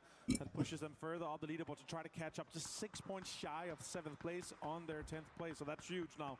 Navi activates. They have to get into this circle here, but there's a wall of 17 Gen G and Twisted Mind players, including the most amount of drops I've ever seen. Santa has just blown over Tego and dropped every single present that he had in his bag. Look at that flying in. Goodness gracious, he must have crash landed. And no, double drop next to each other. Things have been going great here for Na'Vi. The fact that they were able to leave that compound and keep all three alive GK-nya enak banget. is huge. And now they're only 3 points back from Falcons. But they do have to make their way into the zone, and you can see T1 already sniffing over here. 17 obviously looking in that direction as well. Twisted Minds using that rock to try to find some kind of item. There you go, Rainy. We'll find Spiro, follow up with the Molotov. Boostic now on the clock. He's down to half HP. He'll take down Heather. Gets another point, but now Ferris, the last one left alive, as Raining will go and secure 2 points for himself and T1. That was massive. He's down to 46 HP himself, though. Has to go for first. And more intelligence being thrown. And T1 is out in 6th place as Gen G and Soul gets involved. Now shots coming in towards Ferris. He's survived for quite a while here. Now they've breached into the triple digit in this game here. 102 might be able to break the Falcons, but just one more kill, one more placement. So absolute impossible task as 17 and Gen G staring in his direction. He's gonna have to make magic happen. Let's push this further. No utility, no heals, just 5 bandages. That's all he's got going for him. And Geeke, for their part, they've just been sitting inside their compound and they've been laughing the whole time. Now, any offensive utility that anybody has left in the bag is being sent over towards where Ferris might be. Fortunately, he is moving. He'll get spotted out, and he's going to get taken down. Soul will take down Na'Vi, but not before they make another big leap to catch those Falcons in 2nd place. Twisted Minds trying to make the crash. Wemba is ready. They'll find example. Batulin's the last player left alive. Flashbangs come through. He can't see anything. Hops in the vehicle. Immediately shot out by Wemba, and that'll be Twisted Minds out in 4th place. That's just making everything so easy for DK to get another chicken dinner here. 17 goes out in 3rd, and now it's just a push for Soul, and that's an easy nade for Park Pro. Nice GK is able to close a chicken dinner in match 2. Easy nade, easy win for GK. Congratulations to him, but the story has to be top of the table. Virtus Pro gets swarmed almost immediately. First team that gets taken out. And then the Falcons crashing onto Na'Vi and losing that fight, allowing Na'Vi to catch up to within 1 point of 2nd place. Everything so close up there. Vicious Gaming also not too far behind Na'Vi and Falcons.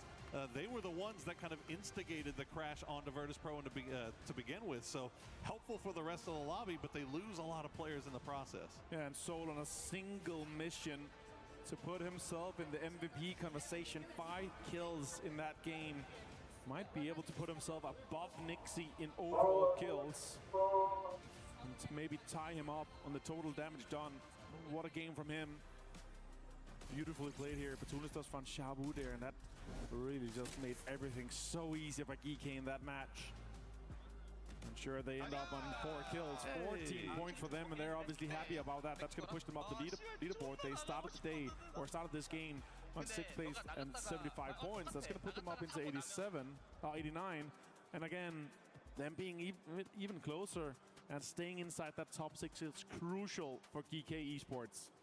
Twisted Minds, Gen G, T1, 17, all having big kill games that time around to make themselves a little bit further up that leaderboard. Try to gain a little bit more cash. Maybe, just maybe, if VP keeps slipping, maybe they can make a run, a miracle run. It's not possible, is it? There's no way it could happen. Well, we've still got 4 games left today to find out, as Virtus Pro is left to think about their strategy for the next few. We're going over to Miramar next. So what will they do there? Will a win be waiting for them, or will all the teams swarm on them once again to put them up against the wall? Well, we are going to find out soon, but before we do, let's throw it down to Kalaris, who's got an interview. All right, that's right. We are here with Spyro from Na'Vi, who were able to take game 1 of the day after being able to dispatch of some of the contenders here for all of this. First question, Spyro, to get things rolling. Obviously, you were able to win that first game. What was going through the team's head towards the end of the game? What were the threats, the problems that you had to solve in the end of that game? Yeah, zone was good, really good for us, but we needed to make tough decisions, to be honest, because it's not that easy. That last circle was not that easy, so there was tough decisions, but we made it. That's it. Okay, so we heard earlier on in the tournament that you are now IGLing here for Na'Vi. How has that shift been for the team? And what do you think, and how well do you think it has gone so far as you as IGL? I think I'm learning now, so I feel comfortable on this role, so that's it. I feel comfortable. Okay, and final question. Obviously, Virtus Pro is now in a position where if they win, they will become the champion. Does that change anything for what Na'Vi's going to do? I think a lot of teams are trying to go for second place, considering how far ahead they are. Does that change anything for Na'Vi? Not at all. We wouldn't change anything.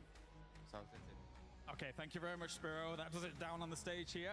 It is time to head on over to more here from Esports World Cup.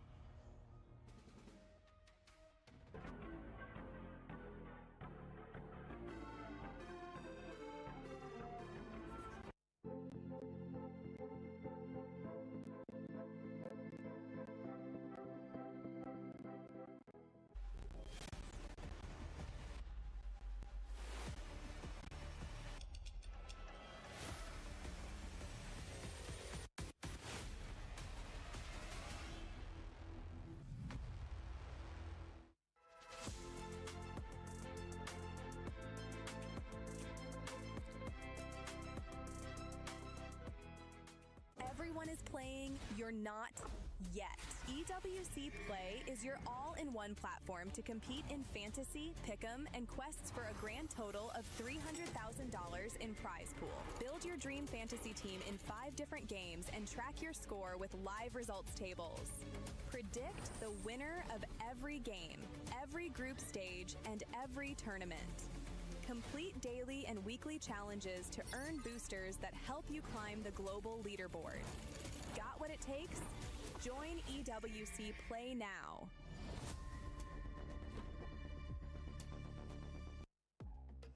It's getting spicy on this final day. We all thought it was going to be VP being able to close it out.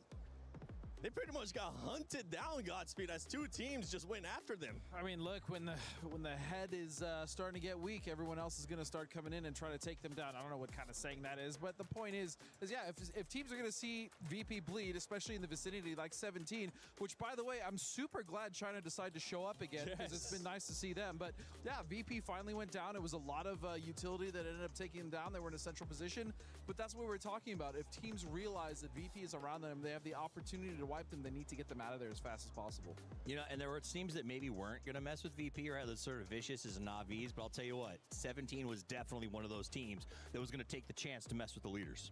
Yeah, and I mean, Gen.G was able to get those points, 15 points right there, but it actually ended up being Geeky getting that win, and that's important because that's one team, Lace, that is actually in club championship, so it's good for them to get this point. Yeah, I mean, it is really good for them. They do want to make their way up the leaderboard. Whether or not they'll sort of reach that threshold before our VPs and stuff like that, it's probably not going to happen. But you know what?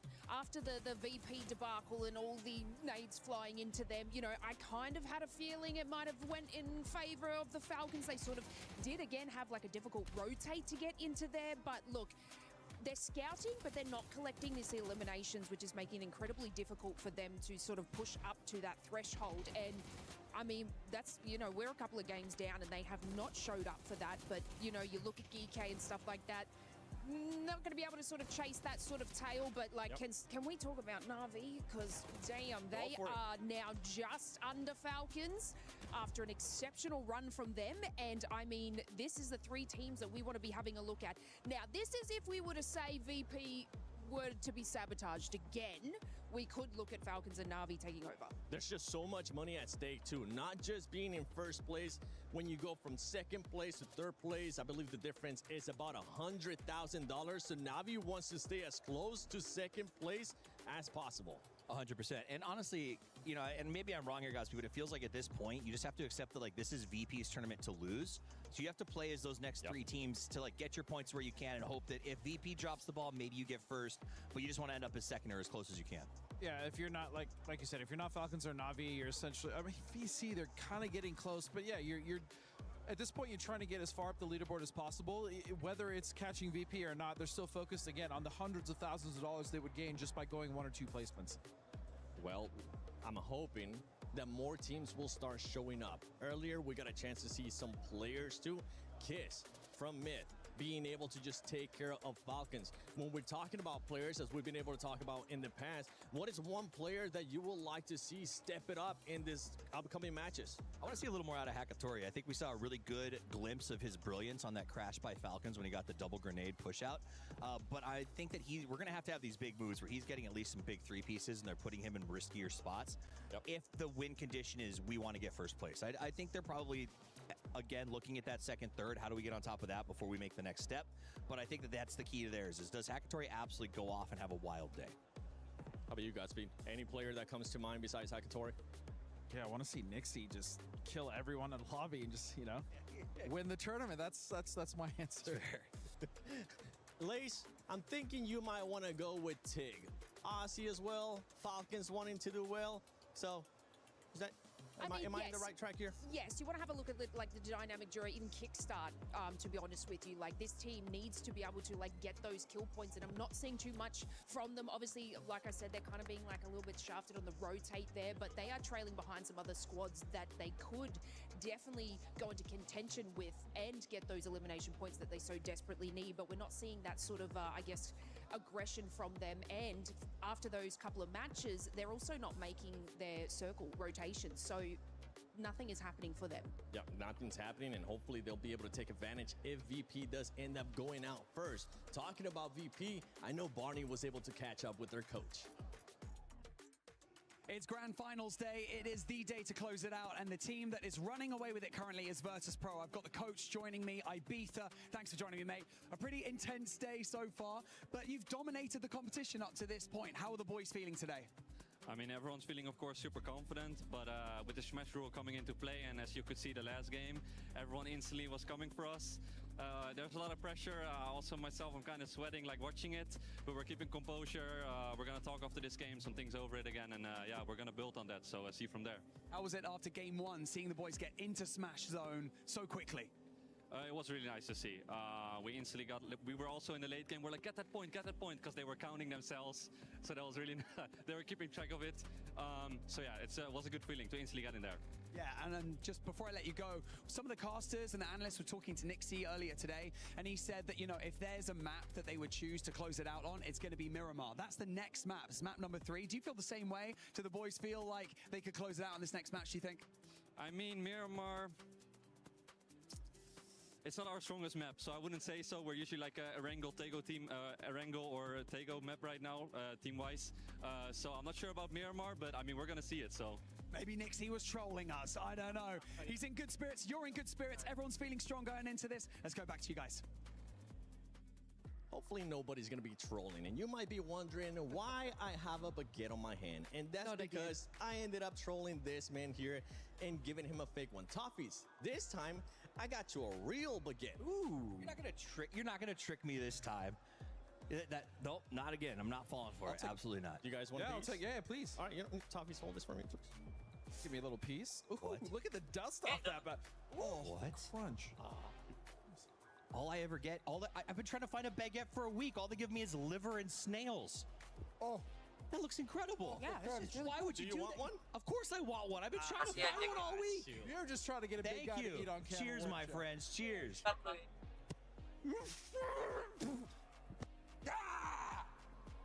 Well, he didn't want a real one, so this is very good. By it's the way. delicious. Yeah, this is fantastic.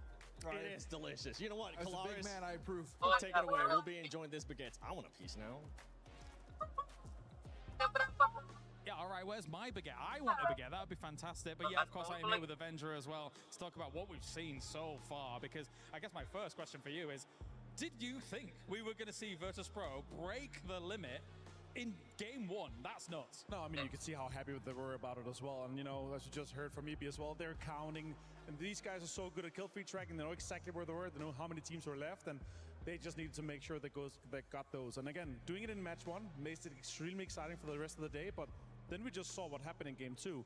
I've never seen so many teams, third party and swarm a team that fast. Vicious, 17, even GK was sniffing at it. Like, there's so many teams and they're committing so much util. Who haphazardly GK actually wins from that angle eventually down the line, which means that Virtus Pro was already setting themselves up for the potential for what would have been an insane first 2 games and then the only 2 games of one of the shortest days in PUBG history.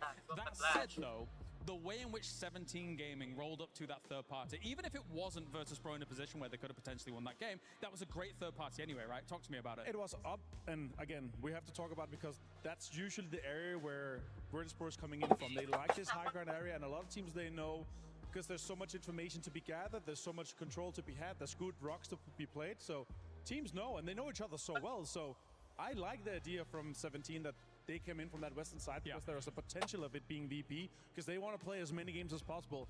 Then you see Vicious just rolling and they're so aggressive, and that's really what I like. They want to try to stop them so they can get even further on that leaderboard, potentially to contest for second place. And then again, if we did stop kind of early here and they would continue to have not that many kills for VP, we could see someone catch up. I know it's a dream for many, but let's see. I was going to ask you about Falcons, but we have run out of time. It is now to head on over to the commentators. It is time to see if anybody can catch up to Virtus Pro somehow, some way. Game 3 time. We've got ourselves Miramar, and at the start of the day, Nixie pointed to the sky, all Babe Ruth style, and said game 3-ish. So we will see if maybe Miramar could be the ones to get it. Other side of that, though, Falcons now just with 1 point lead over Na'Vi, and every Falcons fan being like, please not third place. And all the rest of the Falcons as an organization praying that they can maintain their position. $100,000 between those 2 spots. That's correct. That's just it. And it's the money, it's the club championship, it's so many different things on the line here as we go into game 3. And will Nixie's called shot be a portent of the future? Or is this going to be us going for another one? You can see there that now the team's starting to really dial in on VP when they make their appearance into the kill feed or into the server. So kind of curious if that's going to keep up. Eyes on plane paths right now and how everybody's going to be set. Of course, north-south, everything's going to be fine. Nobody's really going to make too much of a push over to Puerto. I think that we did kind of see Shadow dancing around it there earlier, but no big deal on that one really if you look at it. So VP making their concerted effort to go for a push over into the east. Eyes onto Los Leones and their positioning over there. Falcons going to go ahead and have San Martin right on plane path, so they're going to be feeling pretty fine. Na'Vi going to still be right up against their good friends in 17 Gaming. Yeah, absolutely. I mean, 17 making a lot of friends in that last game, so kind of curious if they're going to, kind of maintain that warpath footing that we've seen from them. Would like to see them have a big glow up on the last day. Nice little game from Geeky to get another win in the finals, put themselves up to 5th place. We're looking at all that stuff, but a big old donut right down the center of the map, right in between the graveyard and Picado is where the current center is. So see how it all goes. Of course, our leaders, VP, will be making their way down to Los Leones to get their loot. They are completely uncontested here, so they're going to have a little bit of space to maneuver in the early part of the game. So here's the circle and the way it lays. We've got that power grid position up into the northwest. Those giant hillsides that, people can kind of cluster in, but if you have to go east, it's going to kind of suck to come out of, specifically moving into the graveyard position. Yes, we also have Minas Generalis as well as Los Leones and Alcantara that's going to be inside the center section of this, like the swath right down, all of that. But to the east, it's going to be fields, and nobody really gone that far off a plane path over in the east, and while it's, going to be open, nobody's going to feel too good about it. Having Picado and the hillsides down the southwest also going to be an availability. So VP has a lot of options on how they can approach the circle. The most notable way would just be try to get the hillsides to the north if they need to, and that's going to be where Na'Vi is at. Yeah, it just depends on how you want to approach this game. I think in particular as VP, if you want to try to just go for the center, kind of just make your push straight up north out of Los Leones, like into that warehouse that has that little field outside of it. Of course it's Tycon, of course it's VC. Trying to sneak in behind here. I mean, what else does Tycon have? He has one gun on his back. I think it's a UMP, if my eyes do not deceive me. And he's going to try to get the jump onto Cowboy. Is Cowboy going to have any idea? Going to have to be careful with the sound cues here, Tycon. Friends are coming in very loud. He's going to hear the cars coming in. Looks like he's just going to try to get out a point, but they're going to run in real fast. Deathmine's going to try and chase down. Cowboy has nowhere to go. He's just trying to wrap around the other side of this, but that's a good read. It's going to really make it just a 1v1 on the side of it, and Tycon can't quite get the shots that he wants. And how far is VC going to chase this? They've got goals, and it is just going to be hunting. Kejar. Run the opposite direction of the rest of Team Liquid, though, so he is 100% by himself. VC knows this, and it's just a matter of how far do they want to go. Oh man, they're really going for this. Kind of maybe hoping as well that with the rough terrain of Miramar that there'd be a vehicle accident kind of like this. Oh, he's hanging on, but he cast a bail. He can't really get out of that comfortably. Here comes the rest of Team Liquid who support this. They know that he's in a bad spot. He's at least managed to get into a position in the rocks that feels pretty good. If he can be at least loud enough to be enough of a distraction, the rest of Team Liquid could set up around VC and really ruin them. Right now, VC just 6 points back behind Na'Vi. A couple of points off the start is what they wanted. Simon realizing he's got a couple of bullets coming his way, and that's going to be from Purdy Curdy. So I think that VC going to be content with the little bit of, I guess, jockeying for position, a little bit of aggression coming out, kind of a warning to Team Liquid, and might just call it good there. Yeah, we'll see. I mean, Team Liquid has shown that they're also fearless in some of these early game moments. So is this going to be something where they're already thinking ahead into, okay, well, how do we punish VC later in this game potentially? See if we can do some damage to them. Might be one of those things where in the middle of the game where VC kind of gets into the kill feed, if Team Liquid's in the vicinity, they might say, you know what? They kind of ruffled our feathers a little bit in the beginning of this one. Let's see if we can ice them out of this one. There's a little bit of damage tinking into Vitality here, but that is nothing too concerning. It's pretty long-range shots, so just gonna chew up a little bit of the vehicle health, and Na'Vi Boostic on his own out by the west of Kantara there. And for now, Na'Vi relatively safe, but if they go for these wide splits early, I'm kind of curious if somebody tries to punish it. Rexi's very close to the southern section of this, but VP kind of knows how they play. VP doesn't want to go too far west because that's where T1's going to be at. The longer this goes on, though, territory is going to get done.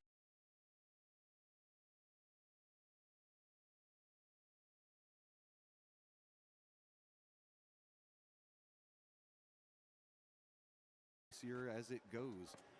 Gen G also kind of be in the middle of all of it, has a big opportunity for themselves as they had a very successful last game, mostly off of kill counts. Yeah, no, I mean, Na'Vi's been playing really, really well so far today, making the most of their opportunities. You know, a first place, defended that Falcons push, and the other one to get deep into the second game on Tego. That's exactly what you're looking for here for the boys and for the org. Again, those club championship points so critical for them. Vitality as well, who needs to find some big moments. As I was mentioning with Gen G a second ago, Martin Avenger, I'm not going to try to take any claim on this in the slightest because I know he knows stats way better than I do, was mentioning that there is a world where we might see a Gen G player get MVP just based off of the skill that we've been seeing in their firefight and the kills and damage that they've been pumping out. Yeah, it's Soul. I mean, he has been outrageously good despite the woes for Gen G. They are up in 8th place, which again, important for club championship points. Imagine an 8th place team getting MVP. It could happen. He's that good still. He's that good. He's why they're there. Yeah, I mean, he's a PGC MVP. He's an incredible player. So, he's also leading in throwable kills right now by a pretty wide margin. He's got 11, and I think Nixie's second with 6. And again, thank you so much, Avenger, for that stat. I'm not even trying to claim it. That is all him for feeding that over to us. Rotates for VC over in Pozo. Not going to be coming in too fast. AGAL down in the southwest around Chumacera. It does look like Vitality's getting some friends around Minas. Vitality's been on a little bit of a slide. Presently down in that 6th place position. Tied up with Twisted Minds. And on any other day, being tied up with Twisted Minds would feel great. Right? Normally you'd be like, all right, we're tied with Twisted. Must be having a decent event, but yeah, it's been a little bit of slog for 2 of those EMEA teams, just not really able to get much going throughout the early couple of days.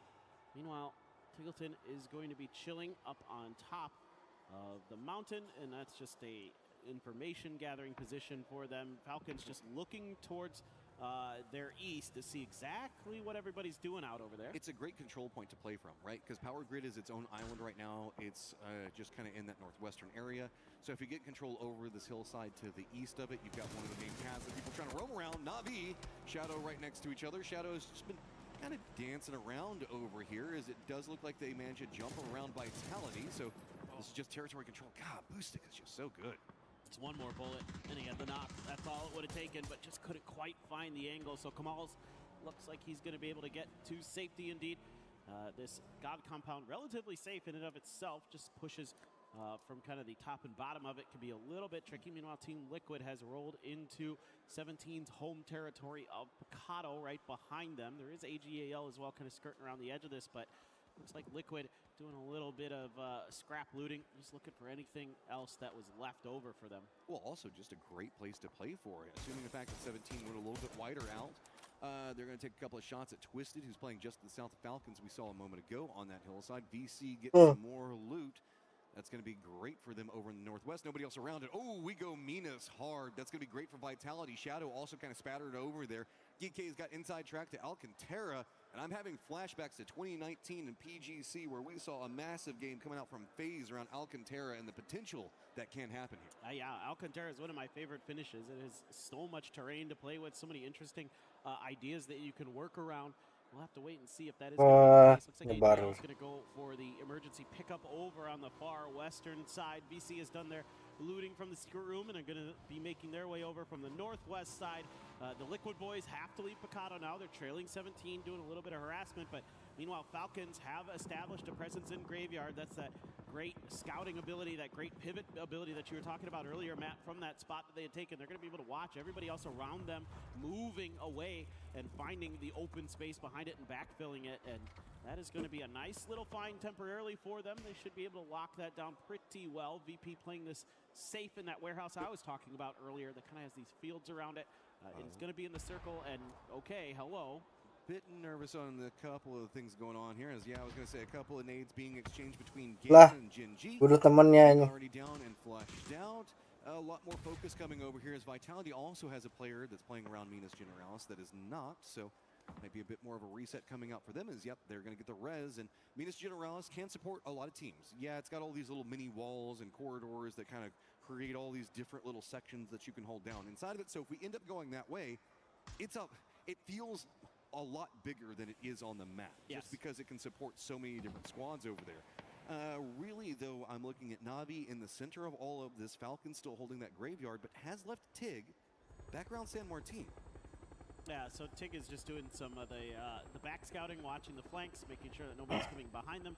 AGAL is indeed up in the air. They're currently center over the circle. Where do they want to get out is the big question, as they're still eyeing what's available. I mean, they could go north, they could go far to the east if they want to try to maybe get lucky and grab some vehicles. Maybe they've spotted something out there, but nope, they're going to be heading right in towards Kantara. North felt like it would probably be safer. There's a lot of guys already over here down into the south.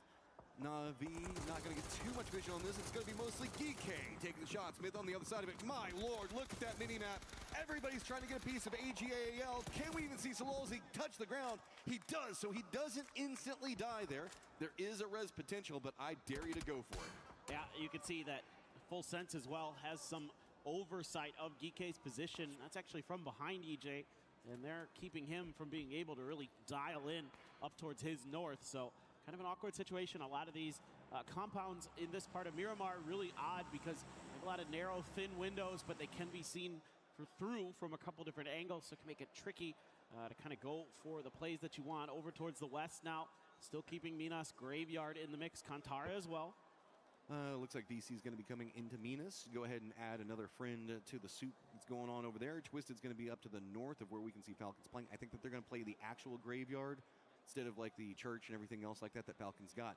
Tig's going to head and regroup with Falcons. I believe that Twisted saw him make that move, so VP is going to have to deal with down to the south T1, who's just been involved in a lot, and Corexi's got himself that Panzerfaust. Ian, it doesn't connect. That's going to be a follow-up shot coming up from Corexi. He gets the knock on to Type. And does T1 stop for this one? We know that they'll go for kills if it's available, and Corexi's in a dangerous spot. Luke Ruck's already down. Yeah, this is really smart from T1. They have to commit to this fight for a couple different reasons, but most importantly, it's Virtus Pro that you just ran into, and Luke Ruck's probably just going to be eliminated by that blue zone. There's just no hope. They're going to have to leave him to his death. Type still very much resable. Ian trying to stick that just to the other side, and T1 and Reigning going to claim this position. Team Liquid. Here comes Team Liquid.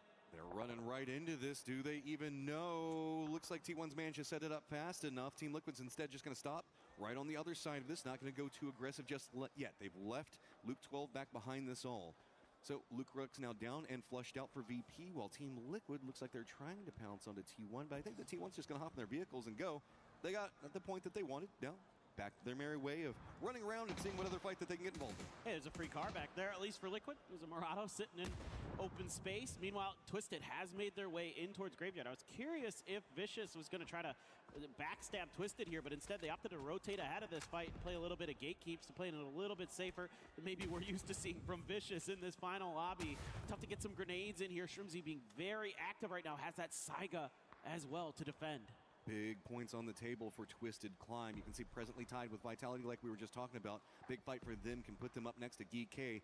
Championship points on the line for them every time they climb. But on the other side of it, it is Falcons now tied up with Na'Vi with that kill that managed to happen. So presently Na'Vi in second place. Falcons needs to get their groove back and needs to get something big here. Church not going to provide much, but Gustav does get the knock onto Lou. Counter shot comes out from Example and Gustav goes down. Oh, that was an aggressive position from Gustav. He's in a little bit more of a dangerous position in terms of being resable. Gustavnya dari mana? Starting to make his way over there. Some grenades out the outside. Going to be a little bit undercooked, so not going to catch onto anybody from Twisted, who've got Perfectix and Batulins with an AWM watching on the outside. So if Falcons do end up trying to make any pushes outside of the church proper, they've got the punish. So Falcons kind of stuck in here. Gustav trying to relieve that pressure, but not able to really successfully do so. Now that being said, Shrimzy does get a knock with this blue zone grenade. And that's big. That's Example. Yeah. And also, you know, like the disc was talking about, people they're waiting to pop off. Yeah, take kick. For me, it is Shrimzy. Once Shrimzy starts going, man, it is going to be Falcons finding a lot of success. Perfectix can't really do much. I mean, he can make the run over next to Example, but you can see that Falcons were using angles and vision to look through those windows, and it just doesn't feel good to make the cross.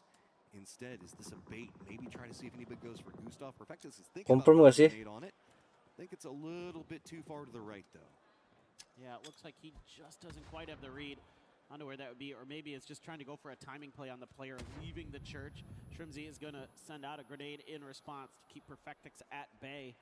So far, Twisted Minds not able to really get this fight to go their way, and they're on the outside of the new circle looking in. But the longer this fight goes on, the kind of worse it gets for both of these teams. Now, Falcons will be able to get Gustav. Vitality crash right on top of Na'Vi. This is a big fight for the center. Vitality has one of the players go down near on instantly, and that Hakatori finds a lot, and that is big. Na'Vi at 5 kills and climbing. That's not the player you want to see get heated up. We know what Hakatori can do, especially on this map. He has dropped some absolute bombs before on Miramar. He's already 2 kills deep. Meanwhile, Shrimzy tries to go up onto the roof, get punished a little bit. Batulin still anticipating that he might be trying to chill up in there, but Falcons, the rest of them, disconnected, trying to make it through right into VC. Oh, man, there's nowhere to go on the circle. It has abandoned this position. Falcons runs right into the waiting arms of VC, who finds a lot. They're trying to climb, and now it's Falcons. Nice. To the team that they Nice. back behind them again. Nice, New League 1. Really Twisted hasn't left position. They're waiting to pounce as well. I mean, if this is clean for Vicious, they could find themselves up into 3rd place, getting ahead of Falcons. They're only 5 points behind right now.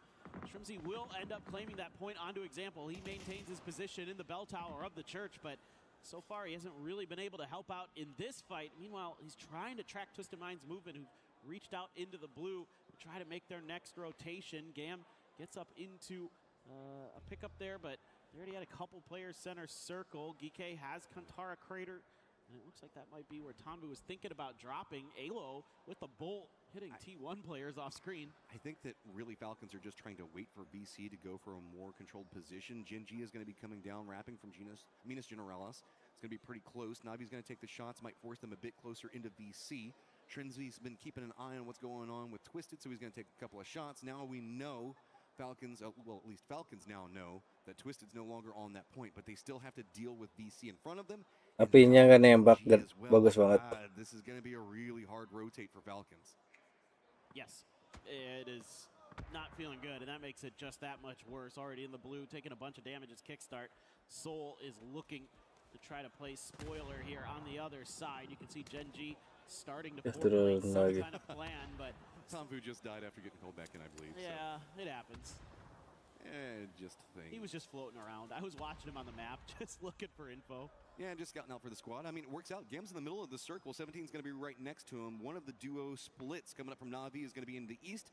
T1, now the new gatekeepers over to the northwest, trying to hold back where it's going to be Twisted Minds, VC, Na'Vi's northern duo, potentially Gen G and Falcons. Myth still needs to find a way to circle over into the east, and that's going to be next to Shadow as well as Alcantara itself, now kind of getting abandoned by the circle.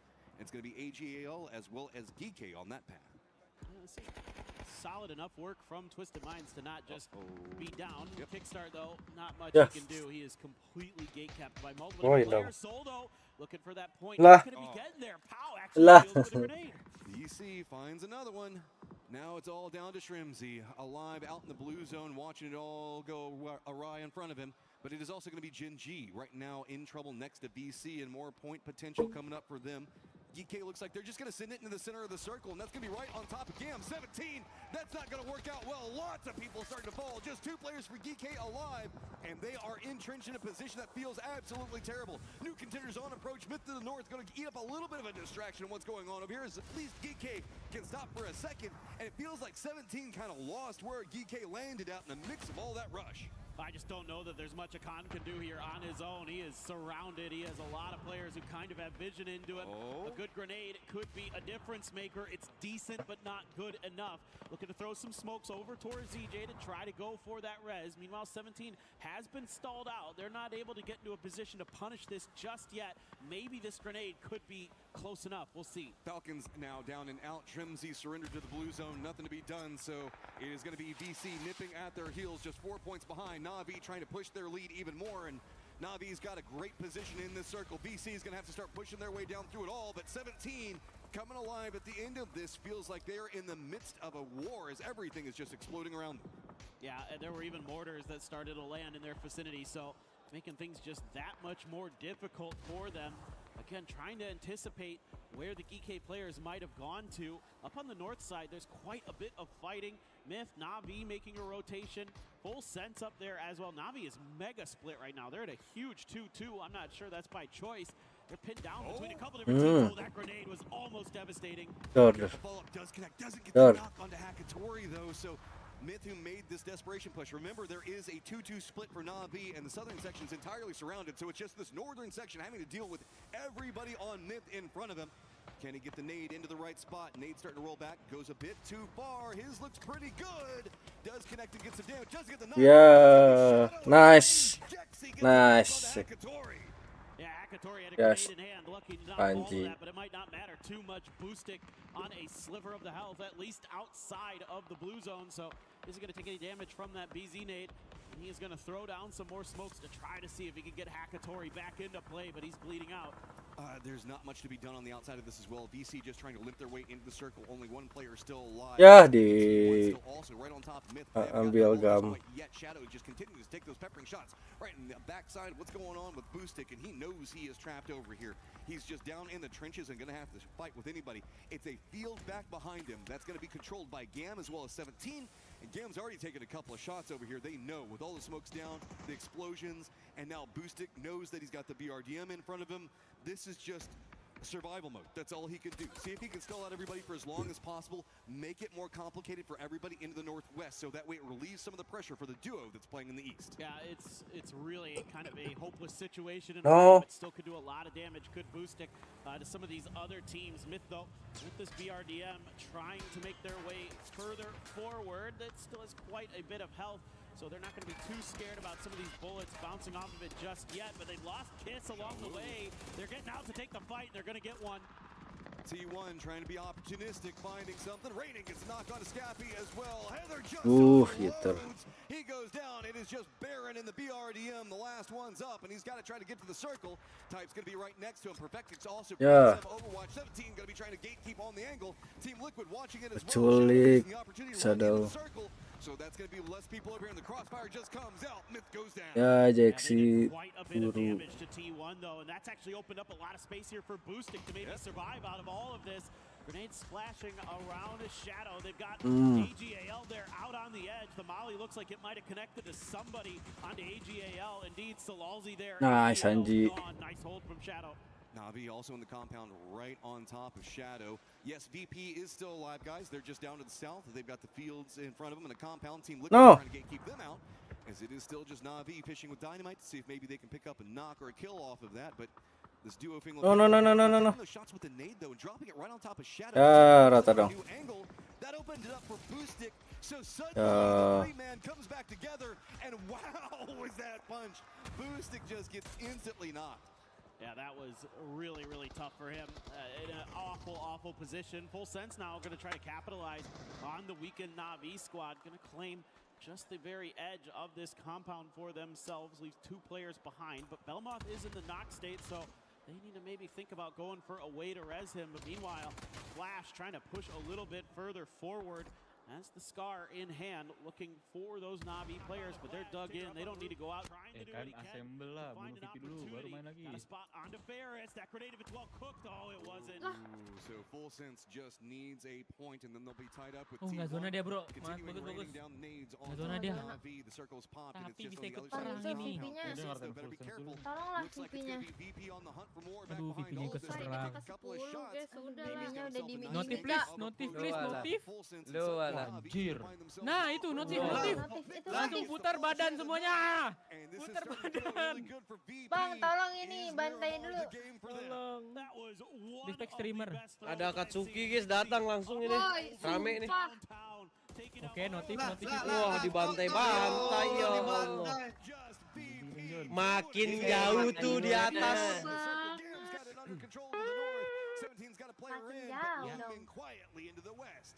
Ya elah.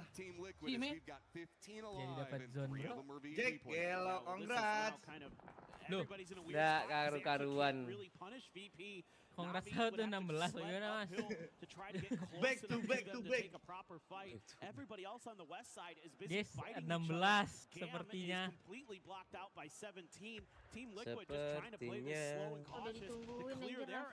Dikorup admin, oke nih. Kuisnya. Berarti harus ada something gitu. Harus chicken, VP-nya chicken langsung udah langsung GG. Nggak bisa kill 0. Gimana caranya? Ngarepin zona. Kill 1 lah kan. Misalnya satuan 1 dia chicken. Udah selesai gamenya. Udah. Ini batas poinnya 136 Gi. Siapapun yang 136 tinggal chicken dah intinya. Tel, Koboy. Yo dibuka anjing. Nice. Koboy. N. Itu pipi. Gua juga nih Koboy. Zigzag deh. Nembak mayat dia. Oke. Mati 2 dia. Tos. Respect streamer lah, VP. Iya, woi. Mana gua di game kedua lagi start. Tetap juara loh. Sampai game 6 lah. Kenapa Tele turun? Ya, babak belur ya kan? Babak belur ini selesai sih. Tele sering 1 nih. 3 di sini 3. Wah, VP-nya enak dong, bisa lari dong. Ada gam. Waduh, anjing dia duluan lagi perang.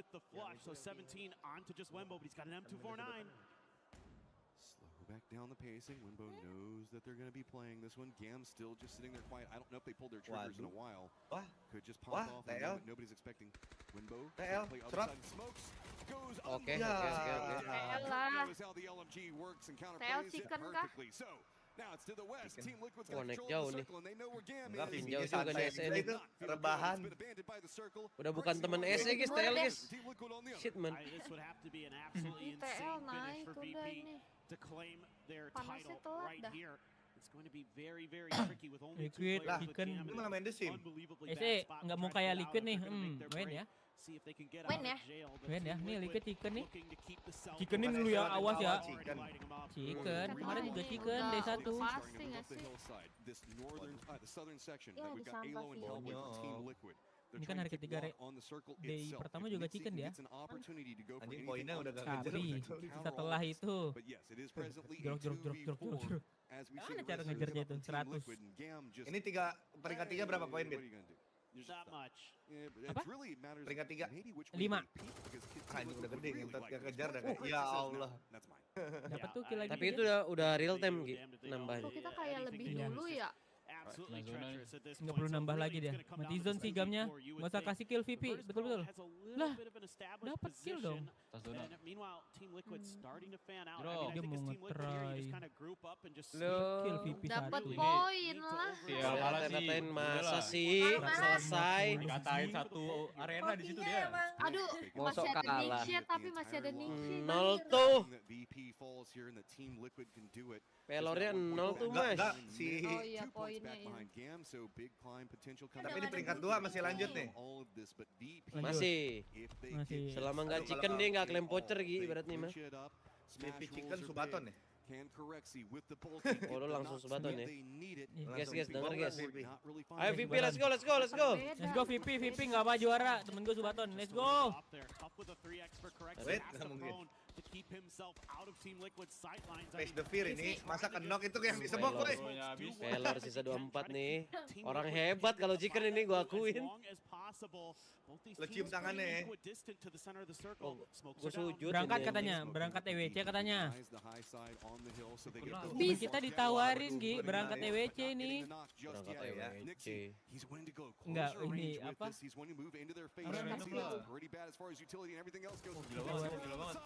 Satu lagi. Sisa si 24. Ya, 20 pelor. Iya, 7 pelor. 7 pelor. Udah jadi tai dia bundir. Liquid chicken udah naik jauh banget dia. Teman kita Liquid tidak. turun. Naik. Jauh ya naiknya. Lanjutnya ini rank 16 apa match 16. Lanjut. Nice Liquid, nice. Masih sama lah pilihannya lah. Anjing, tusun esek 2.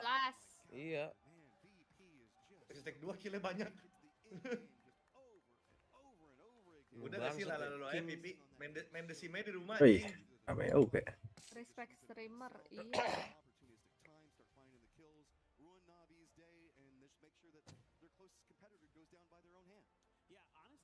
Kukira hubungan kita spesial TL. Iya. SE-nya ditinggal. Tapi Agal juga sama aja itu, nggak main dia kayak TL. Masa berapanya di awal doang? Iya, D1 doang ya, 30 poin. D1 esek 7 sih asa banget buat yang nonton. Iya. Tapi D23. D23-nya cerah. Kena counter. Sekarang SE temannya Agal sama-sama apakah? Iya, edisi apak. Masih ada chance menang kayak itu tim Indo nggak ada. Kalau menang tidak. Kalau top 10 asa ada. Masih ada lah kalau top 10. Tapi yang susah tapinya.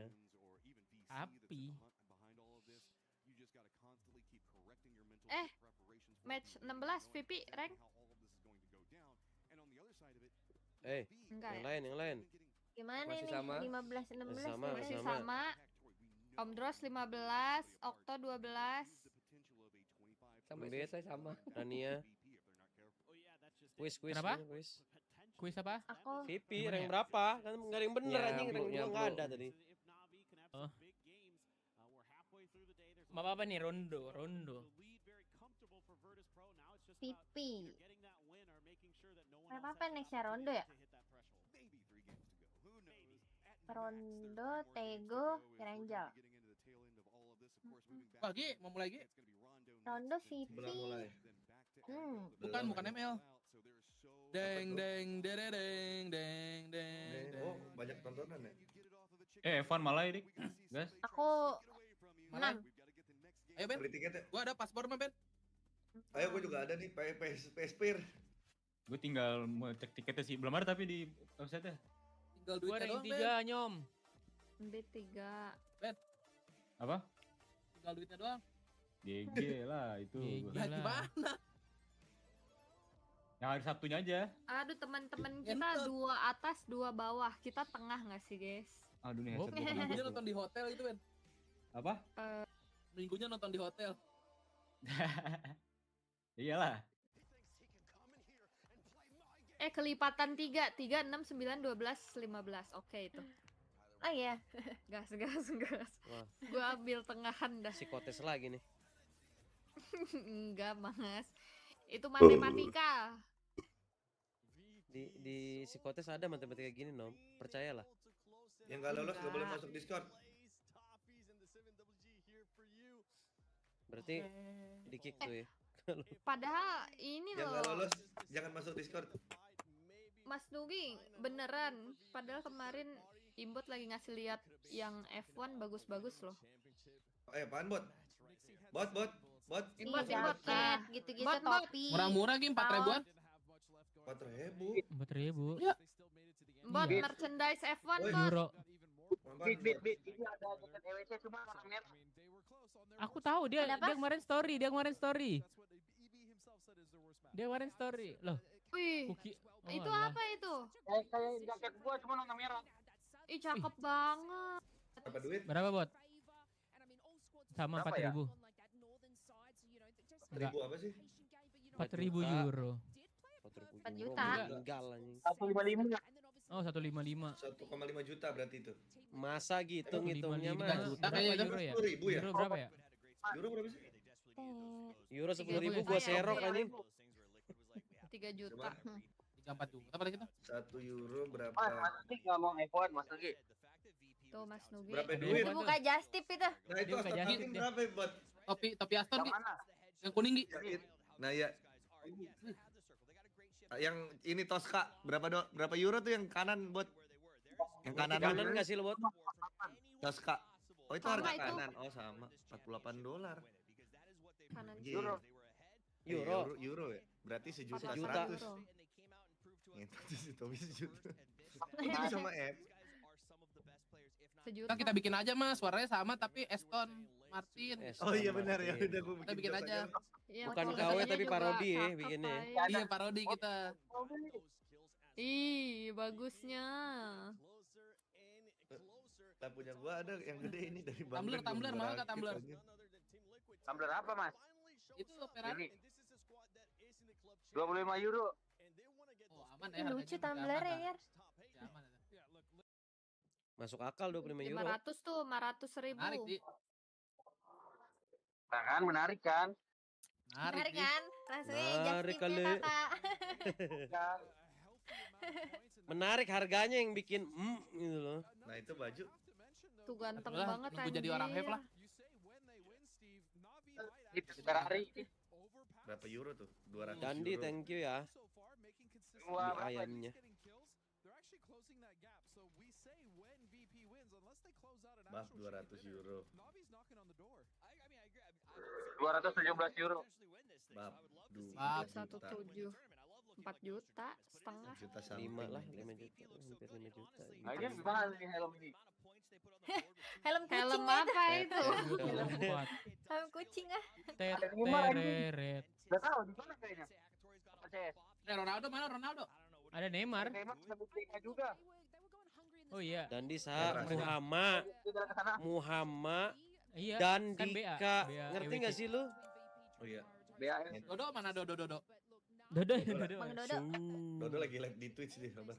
Main GTA. Stres dia. Main ginian Mas. Tumben lu, nyuap gua lu pakai kristal lu sekarang. Reaction ada tuh di kemarin di IME ya, mesin IME ya, reaction.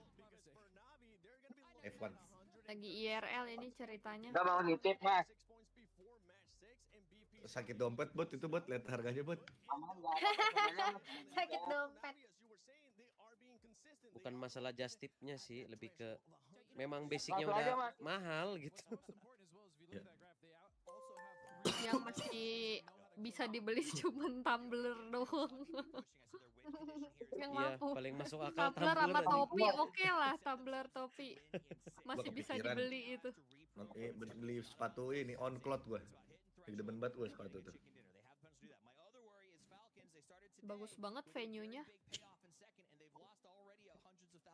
Tuh guys, nyuap lagi guys, Andika guys. EWC gak mungkin Anjing blow. kemarin gue liat ya. Bimi. Tapi thank you kristalnya. Bot Hakatori bot. Request 50 Gila banget. Gila. Boleh nanti aku kirim tako. Dijual. 50.000. 50.000. €50.000. Tapi ganci udah laku ganci. Sama tak €50.000. Udah. Gabungan Yuchi Eiffel. Ada modal ini di sini. Tap nih mas. Kalau Neymar lagi main FIFA di sini. Ngeri nih Bang Neymar. Tapan.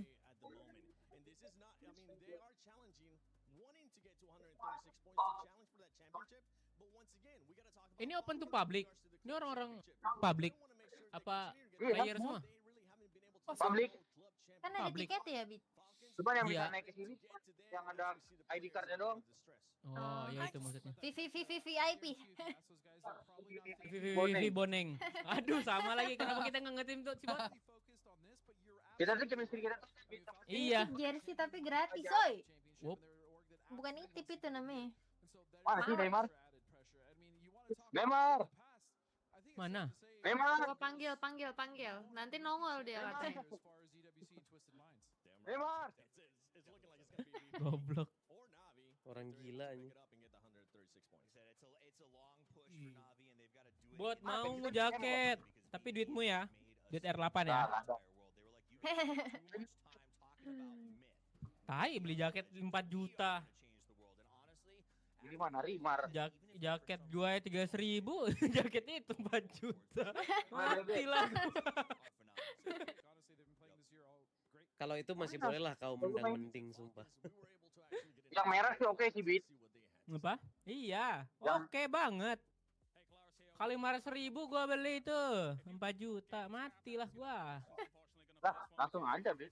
Mending lampu mobil 4 juta. Ya udah 500.000 itu 3,5-nya Imbot yang nambahin. Ya boleh Bot. Boleh. Apa sih? Boleh. Itu boleh. Itu penonton Tekken Bot. Iya, penonton ini Street Fighter apa? Kayaknya. Ya itu. Apa Tekken ya? Bit itu 155.000. Gua beli 3 dah. Gua giveaway 2. Kalau 155.000. Himaguya udah lama nggak nongol Himaguya. Mau secret lab-nya. Mana Iden? Masa ya langsung pengen jalannya langsung. Apa ini? Tuh, stage PUBG. Itu stage. Oh. Mana? Room tour tuh. Oh iya, iya. Screenshot. Lu lihat deh sponsor yang tadinya nggak mungkin ada di Manchester City. Gua nggak usah ngomongin Manchester City deh bang. Bukan yang ini. Batu banget anjir. Sponsor yang nggak mungkin 10 tahun 15 tahun lalu di Tottenham Hotspur. Sekarang di Tottenham Hotspur bang. Dan mereka sekarang ada nomor 9 tim terkaya di Batam. Itu realitanya. Ada dulu ke Batam. Semua sponsor-sponsornya Real Madrid, Barcelona itu bakal pindah ke Premier League. Iya. Anjing nanti kosong semua kayak dia Kalau Madrid Barca ya survive lah. Sassuolo bang, gimana Sassuolo bang? Sassuolo gimana bang? Gue mikirin Como, Ascoli. Como sih aman sih, Como sih aman sih. Jujur Chievo kalau dia masuk lagi. Ganti HP. Lihat deh sponsor yang tadinya nggak mungkin ada di Manchester City. Ya udah modal iPhone ya, udah iPhone 17 di sana sih, Bot. Gas. Beli baru. Ya. Udahlah enggak mungkin. Oh, ini nih. Kelihatan tuh. Gila. Si peduli. Dari ke kamera, Bot. Dari ke kamera streaming. Peduli. Tinggal tuh nacu loh. Kenapa kena mortar kan Bot sama dia? Oh, dendam. Wih, ngomong apa dia? Gua dapet ini, Min. Bawa pulang. Oi. Itu lempar tuh, lempar ke Jaka. Ya. Deket banget anjir. Iya ya, ternyata dia tempat nontonnya deket banget. Jawa. Kena udara Europe jadi glowing gitu buat bias. Emang glowing. Tiba-tiba nge-set gua nih Ersan. Gila. Main kah? Main. Main bot. Main dulu. Oh, belum. Gila. Nah, kalau di situ nunggu di kita pori-porinya di zoom, guys. Di kita apa ya? Delay Tapi kan? dia delaynya nggak banyak nggak lama banget, ya? Mas. Iya nggak lama. Nggak yang kayak 5 Tadi menit pas 10 yang menit gitu. interview gue lihat lama Oh. mulutnya. Nggak jawab. Nih, dihadapin konten. Kira.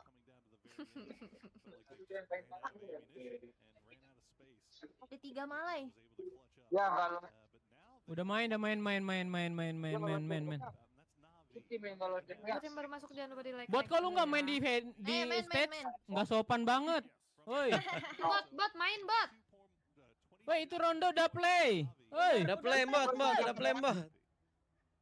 Oh beda berapa nih? Udah di kapal.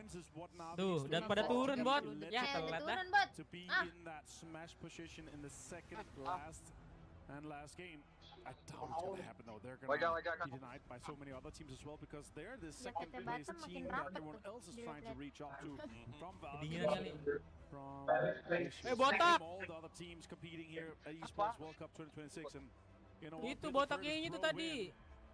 That could propel Virtus Pro from 11th place to 2nd place in that club championship. Itu Toto. Ini militer RT Mas. Oh ini Mas Ersat. Kasih lihat bot. Bukan ini Habib. Gua kira tadi Ersat ini. Masa di situ? Pretty much avoiding each other. Test track Neox.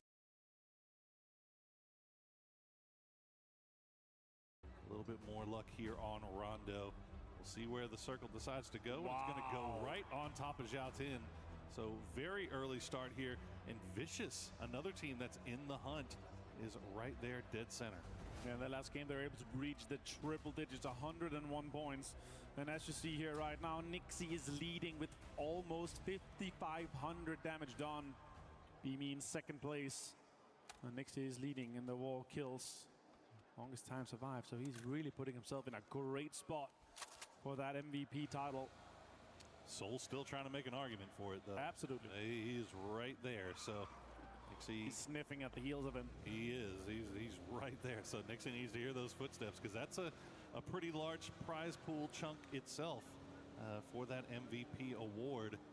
And despite all of Gen G's struggles so far this tournament, sitting in 8th place right now, that would be a huge feather in their cap if they're able to get an MVP nod for their frontman, Mr. Soul. As we check in with VP, they will have to make their way in from the south. Looks like they have AGAL and possibly GK, possibly 17.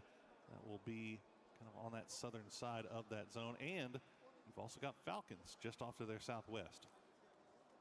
Of course, and VP and Hongchang here, such a strong looting spot. One of my favorite ones to go at. It's both fun for hot drops and also great for loot. Yeah, you like this one? Lukarooks and also further ahead inside the circle here to get that point man information too for them.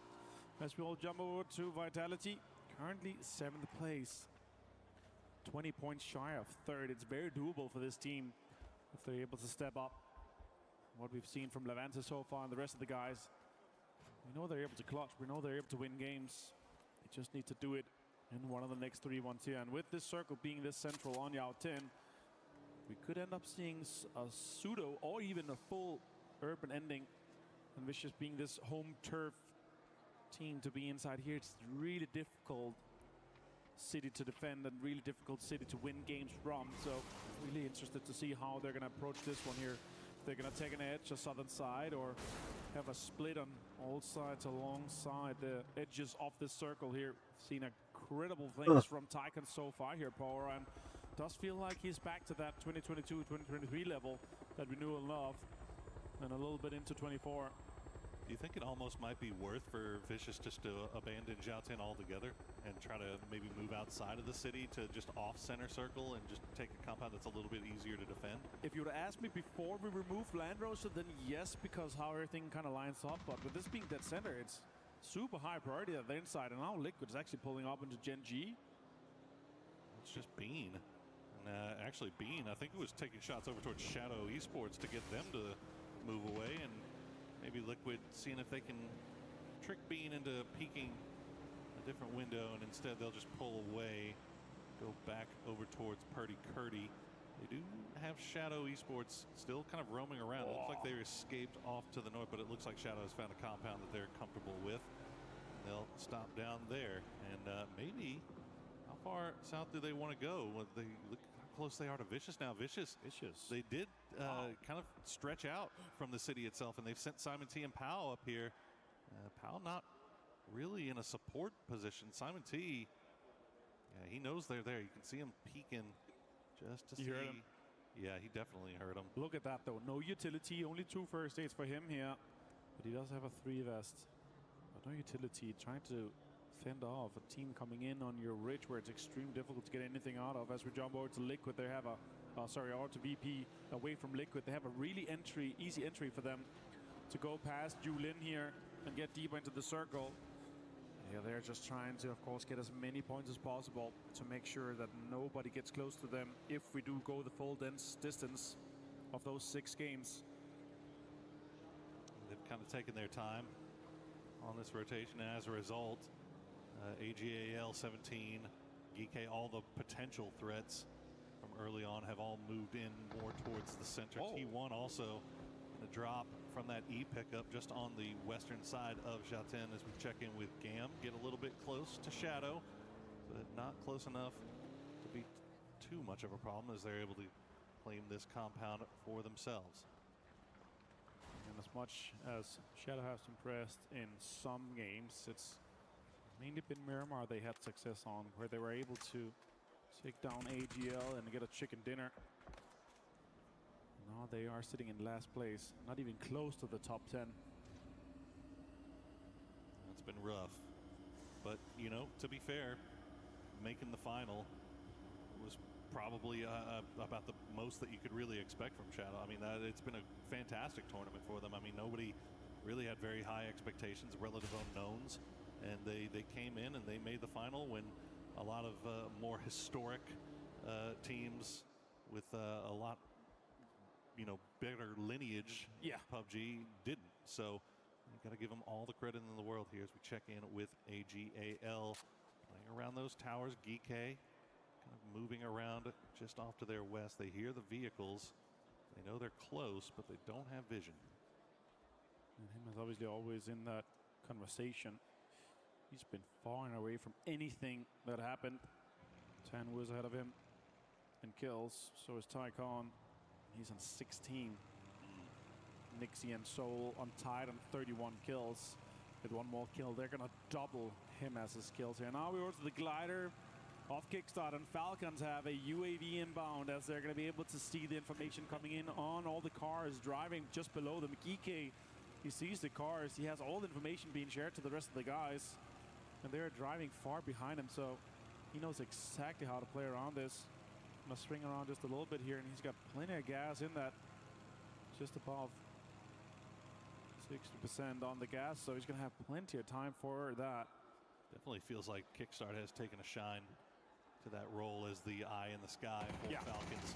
Done a great job here as Virtus Pro. They're going to find full sense. Once again, an early fight here for VP, and the trade comes through. Flash will go down to Beamy, though, in return. So 2 knocked here for full sense. VP playing around the trees, but Beamy will find another one. Beamy keeping his team in it, and now full sense down to just 1, but they're getting third party from range by Kiss. This was always the concern. The second they start fighting, a third party is sure to come. Nixie goes down to Kiss as Kiss starts to get fully involved from this one here. You see 17 once again sniffing at this. They see this in the kill feed. They're activating for a third party, and Myth is also coming in. All these teams that's in the middle of our leaderboard is trying to catch up to the top. We've seen 17 do it already once today, where they see VP in the kill feed and they immediately collapse onto it, but it looks like this time it's going to be Myth that does it. They're sending all forces, all hands on deck here to try to dispatch with Virtus Pro.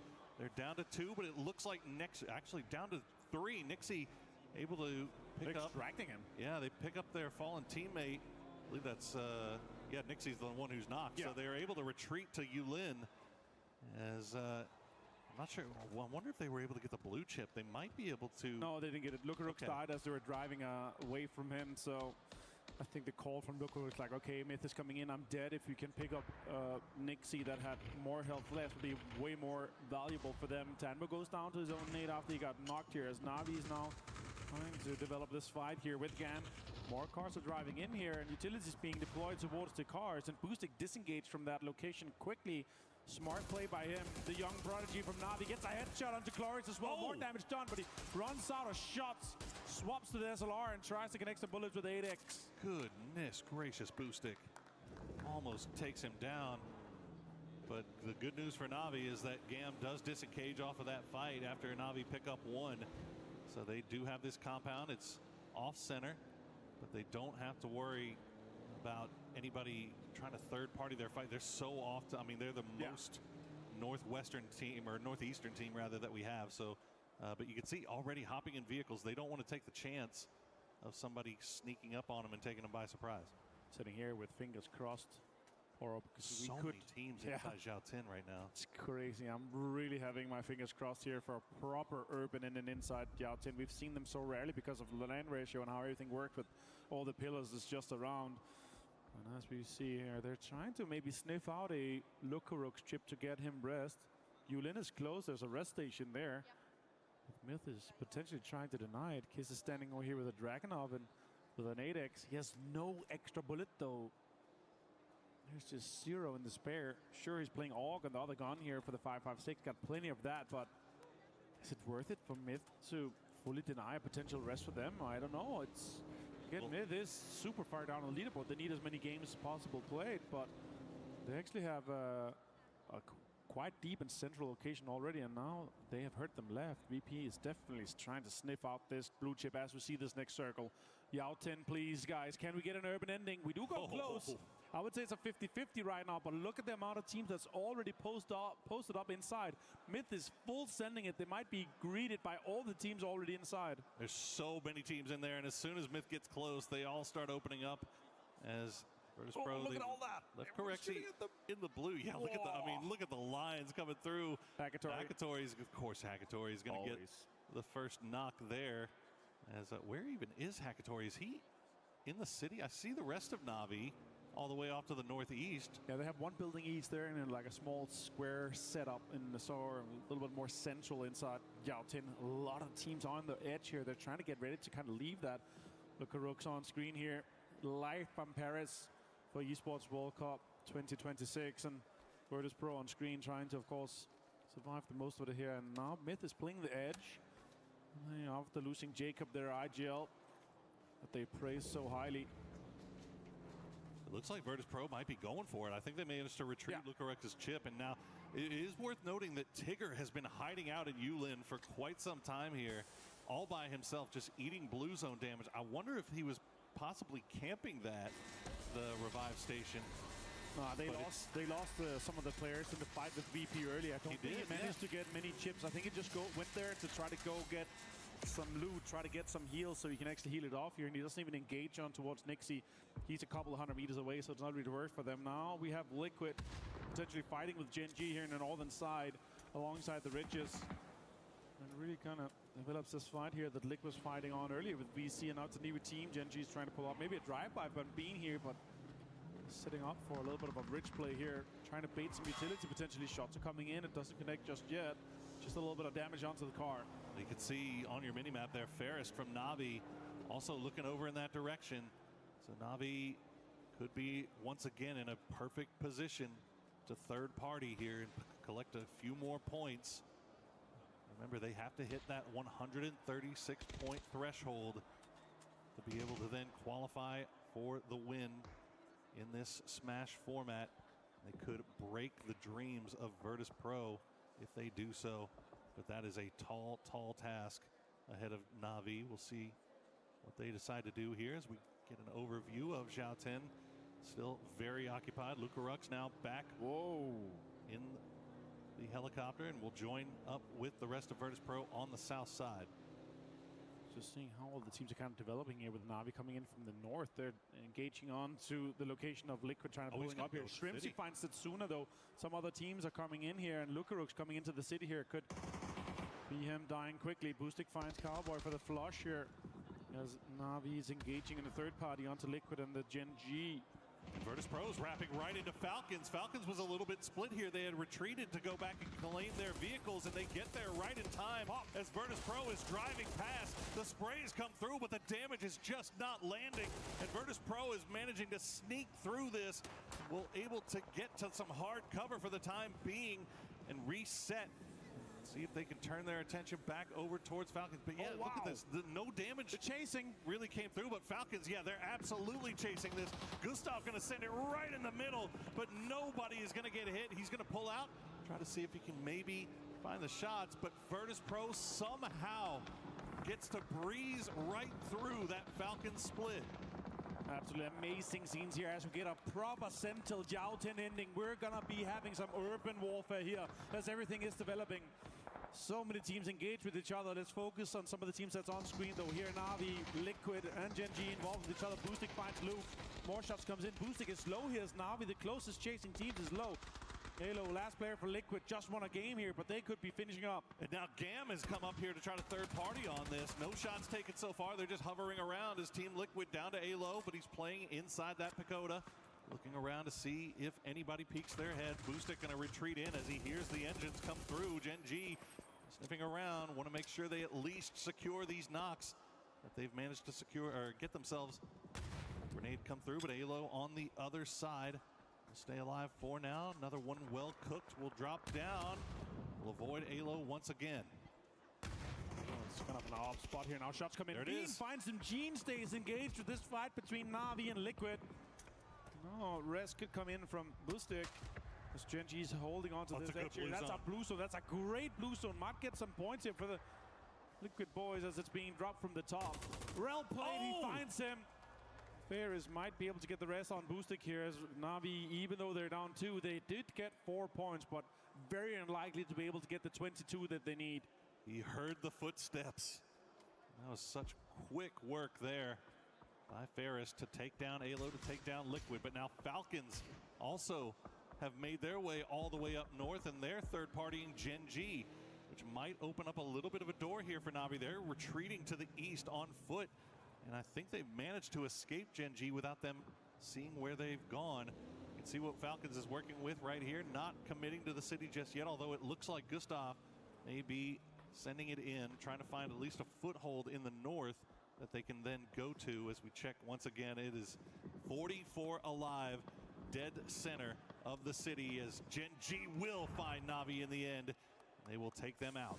Full Sense also going out here inside that urban warfare, as we talked about before here. Next circle does pop soon. We're going to see where we are going to be ending up. Actually, proper Jouten urban ending here. And you know what? It's extremely difficult. Oh, Jexy finds Lukarux, and now everyone inside the city knows that it's VP over here in that direction. They could be turning heads. Falcons also driving in, getting involved, getting close. That is worst case scenario for Virtus Pro to take the knock there. Lukarux will get flushed out as well. Virtus Pro trying to make their way across this road. Corexy trying to jump the fence, almost gets in trouble there, but not able to finish him off before he has to reload. So Virtus Pro, and the other news is that Beamy is separated from them. Beamy has not been able to make his way across the road, so he is left sitting here trying to wait for the push as Falcons now will run into Myth. Gustav goes down. The grenades will fall. They'll get him low, and there's the flush as Tiggleton will take down Gedrox. Shots comes in as well for Gedrox going down here, but Gustav being flushed is so unfortunate for them. Myth being 2, Kiss and Scabby to full HP now. But this is such a difficult game to win for VP at this point. Almost impossible unless you have the high ground, biggest building. If people were paying attention, I mean, obviously Shadow knows that Virtus Pro is up there. Myth knows that Falcons is there, but if they have their ears on, their headphones on correctly, and they hear where the sounds are coming from, they should know that both Virtus Pro and Falcons on the north side. But look at the distance between the two. That roadside, a big line of demarcation. I think the Falcons and Virtus Pro will be comfortable just holding on to the line right now and waiting to see where the next circles decide to take them. If this develops properly and Vitalis is able to hold on to this big building in the middle that has high ground, that has everything. Perfectix finds him before he hits the deck. And Dogma is down to just being the last player Full 3 gear and Perfectix. And with the Lynx in hand, he's going to be able to do some damage in this one. Our defending esports World Cup champions. Currently sitting in 6th place, trying to get to that triple digits, to get close, to secure more points for the club championship of this team. It's very unlikely, almost impossible, I would say, at this point here, even for the points available for the next 3 games, for him to win it again. So we're not going to see a back-to-back from Twisted Minds in PUBG Battlegrounds. So it's tough, as it looks like Twisted Minds just going to aggressively take this fight against Vicious, knowing that they are ahead of them. Like to take them out. They've managed to get the knock on a POW. They knew exactly where Simon T and Duckmai were, but could not find a way to pin them out. That is the problem with fighting in these urban environments, is you can get a knock, but flushing that knock once you've gotten it is so hard. And now Simon T able to get to POW, see if he gets him back on his feet. As we see 17, they're going to send it into the south side of the city, just boldly going through. Shadow will take down one of them. Tian and Wembo will be able to get inside the city. Lil Ghost providing support from the south. And that building I was talking about before with Vitality, losing a player, losing Getrox, that's so unfortunate. Now it becomes almost impossible to defend. It's a massive building, but you have that roof access, and that's what they go for here, thinking that they might be inside that last part of the circle. Petulins finds Dogmai for the headshot. Vicious loses another player. That was really nice work by Petulins. It looked like Duckmai was trying to go for that sneaky flanking angle, but Petulins sniffed it out. Veteran player that he is. They know exactly where these Vicious boys are, and that's a great grenade. Bounces off the wall and takes down POW. Simon T now the last player left alive for Vicious. Can he do something? Gets the flush there, and now they're going to just rush him. They probably have no idea he's in this corner here. He's just waiting for it. They're playing it very meticulously correct here with Simon on the corner. Finds one, finds Petulin. Now the other guys are going to swing. He's going to try to go for a stun grenade on the hand here. Stuns himself a little bit. Dogmai goes out, shotgun in hand, but Perfectix gets it. And Twisted Minds gets another kill on another point on the board. See if they can get this revive up. Gen G has kind of sent D and Soul around on this northern side. They heard the shots, they saw the kill feed, but they get shot at themselves, so can't make that full commitment to the straight up push. Instead, they'll just try to put themselves in position to maybe catch Twisted out, and they're looking in the opposite direction. While all this is going on, Falcons and Virtus Pro still 3 up. Beamy has not been able to make his way across the road to rejoin his squad. Shadow still keeping eyes on that. So keep eyes on their situation as these circles progress. Batu able to get across that line and get to cover thanks to the smoke and thanks to support from his teammates. We know how crucial it is to win games when you're all 4 alive here, but urban endings just makes it so difficult. It's such a crapshoot, isn't it? You never know. I mean, you could all the best laid plans, and it could just come down to a smoke battle in the middle of a field with 20-something players left alive. As Shrimsy is going to get knocked by D, but that should be a fairly easy res here for Falcons. Good news is even if they lose helmets or they lose armor, they're still inside of these facilities that probably re-up. But look at Virtus Pro. They've actually managed to get everybody back over here. Oh, Beamy going to take a lot of damage, though, from Shadow, and he's going to get knocked. He tried to send it across, but Shadow, so patient, waits till the very end, and they will take down Beamy. So now Virtus Pro down to just 2. Now next circle does pop here, Poro. Do we end up where in the middle where we're thinking, are we getting a hard shift here towards the later stages of the game? That's going to get really tight onto that big building that Vitality is locking in. And close to that courtyard in around the open space in the south and west side here. We're going to have a big fight between 17, T1, and Geek eventually. AGL is out. Twisted Minds going to have to move in alongside Gen G on the northeast side. This VP and Falcons is actually in the same area. Looks like VP is setting up for a defense towards Falcons. So see them here on screen, and AGL and Shadow continues to have an impact in the lobby. You see that kill feed lighting up. That is going on the south side. So a few knocks coming through. Many of those likely to get revived once again. But this is the story right here. Falcons, how can they make their way into this next zone? You see Nixie, shotgun in hand, holding up. But the problem right now is Kiss. all by himself with that high ground is causing Falcons a lot of problems as they try to make their way through the smoke, but Kiss can just kind of see above it. And Falcons have to re-rack here, trying to figure out if they can find a way to get back in here. Corexy still on the other side of the street here for VP as well, so he may have that's a great angle. Yeah, there you go. You can see what he's looking at. And if Falcons are unlucky, Shribsy gonna take the spray. Yes, Corexy will get the knock. Can he get the flush as well? He can. Kickstart gonna go down as well, the Nixie. And now Falcons down to just Tiggleton with the Panzerfaust in hand. Luzon goes out as well. Utilities being committed to get Falcons stopped here. They do not want them to continue on this chase as Nixie gets the confirmation onto Kickstart, making it practically impossible with Na'Vi out for anyone to catch them, as second and fourth is already dead. Tiggleton being that last player. Luzon on top of the roof here. That's smart for a double one. He's going to force him on the low ground, and he has a Panzer in his pocket. He could get 1 point and stop Nixie from doing any more damage to Tiggleton. See if Kiss gets involved. He's still on that roof side. Yep, he's looking, and that's going to do it for Falcons. They go out in 10th place.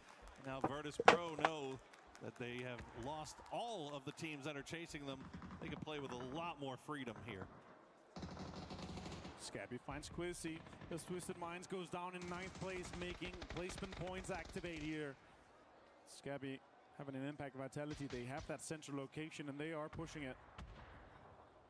Gen.G taking L on the way in, but that knock on the vitality, as you said, opening up a little bit of a door here. As Nixie will get spotted out by Kiss. Kiss causing so much havoc from this high ground position, but he is all by himself. So Scabby has been taken down. Shadow Esports, meanwhile, they've been hanging out on the western side of the city for so long, and they still get to hold on to this building for a little bit longer. As Corexy try to go fishing with dynamite, see if he can maybe find somebody, get a little bit of some measure of revenge here on Shadow before having to make his way in.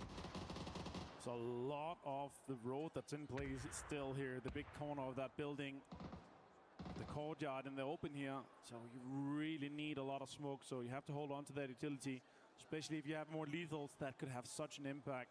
Once all the teams are going to have to get out in the open, what it looks like, we're going to be finishing on the corner of this big building here, as you see from the bird's eye view. As Corexy finds Setsuna on Shadow. He's trying to really get some more points on the board for VP here.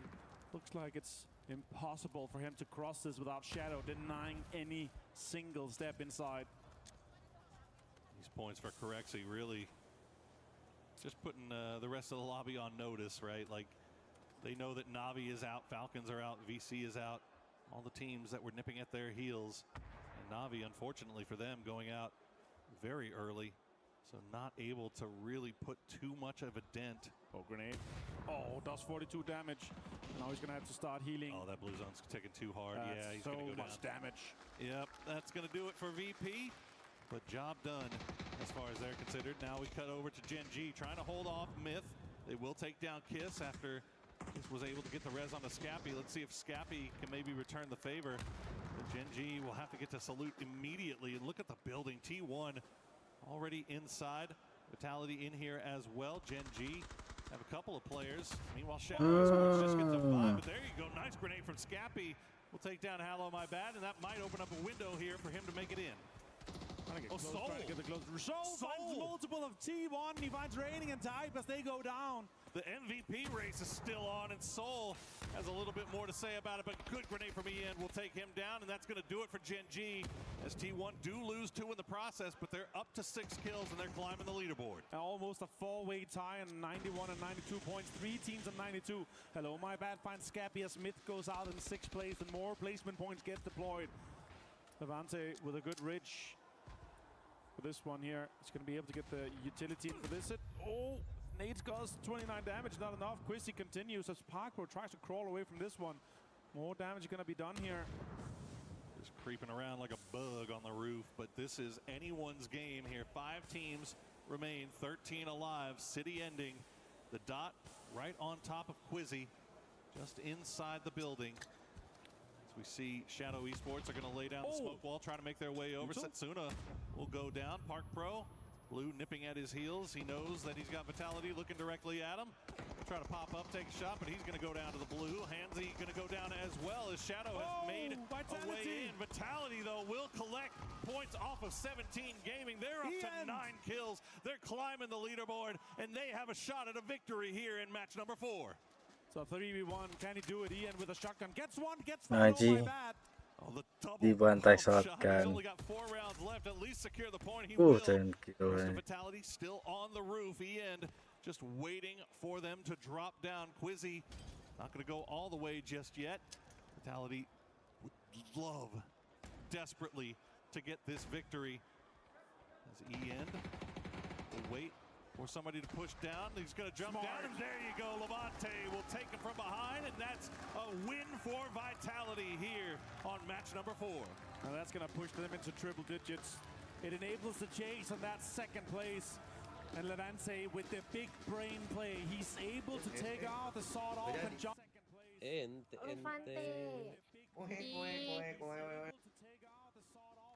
Gimana kok nggak ini?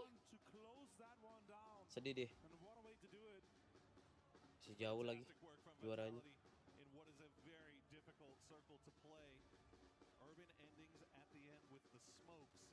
Gila Bang Tom Songpong, Bang Type.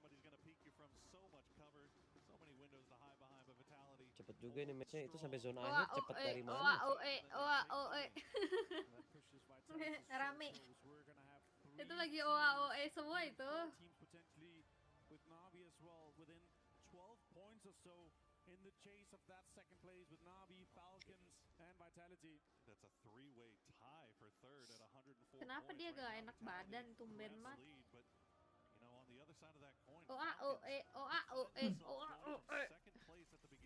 Jack di highlight, Cok. If their day continues to keep going the way that it is, Vicious has had a lot of success. Vitality obviously. Kelihatan tuh replay. Iya, tiba-tiba langsung di jerok.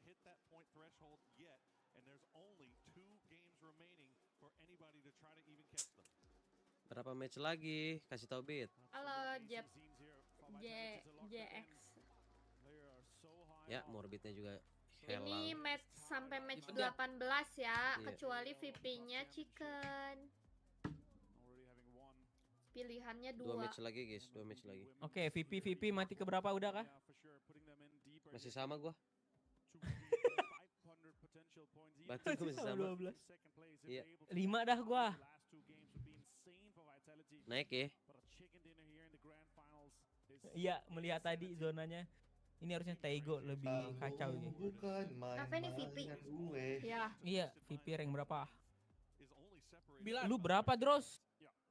Op, nambah pemain tuh Diki, 9. Agak gua ngasih tahu lu buat lu pada aja. Lah, ikut kuis. Gua rajak kuis.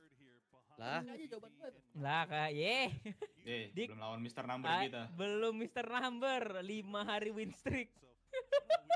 Aku masih 4 hari win streak dia. Oh, 4 ya. Hari kelima cabut. Gua selama stake 2 PCT belum ada belum pulang dia. Nah, itu kan win Hallo kan.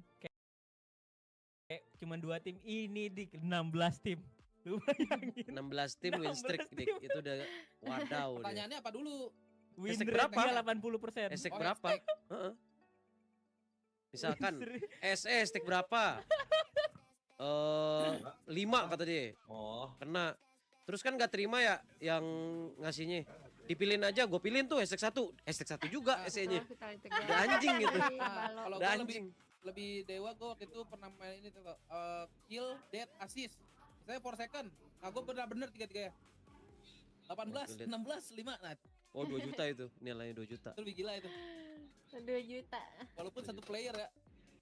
Oh main di win streak lo ya? Aduh pegal. KD assist deh, KD assist. Kalau itu. KDA itu. Per ininya, per pertanyaannya 200.000. Mantap itu. Nah jadi ini ya, VP. Hashtag berapa woi? Itu di ke-17 ya berarti ya ini ya. Kok masih sama? Jawab. Gue masih sama 12. Semoga diincar. Ya udahlah sama aja. Om Dras. Sama aja. Nah, apakah sama jawaban nom-nom yang 9 akan berbuah manis? Males mikir ay. Morbid doang ganti. Gua doang. Agak bahaya 3 tuh. Gua mendekati. Tapi bener sih Bit 3, tapi SE yang 3 tadi. Betul. Coba ada tadi. Fix. Akhirnya gua menang. Udah Bit, lu Akhirnya streak ya? anjing. Udah 6 hari lu streak anjing. Janganlah. Ya ini hari ini ada yang menang ini SE 14. Aman Tapi Mas. yang hari ini menang sih Benny harusnya. Depen. Steven dia. Gi. Ada tuh kayaknya. Ngambil roti O dulu. Roti O. Sisa berapa match? 17 sama 18. Of a difference, right? Third place, fourth. As we look at the leaderboards here, 156 points of VP. My goodness. That's why when VP went out, they looked so happy. They were still like fist bumping. They're like, yeah, we got this, we got this. But for Navi, there is still a chance. They would have to get 18 points to reach the smash zone, and they would have to do it this game because if they reach it in game 6, honestly, it wouldn't matter because they wouldn't be able to reach it and win that game. That's not how that works. Sisa 17, 18, match 17 sama 18. VP doesn't finish it and win game 6.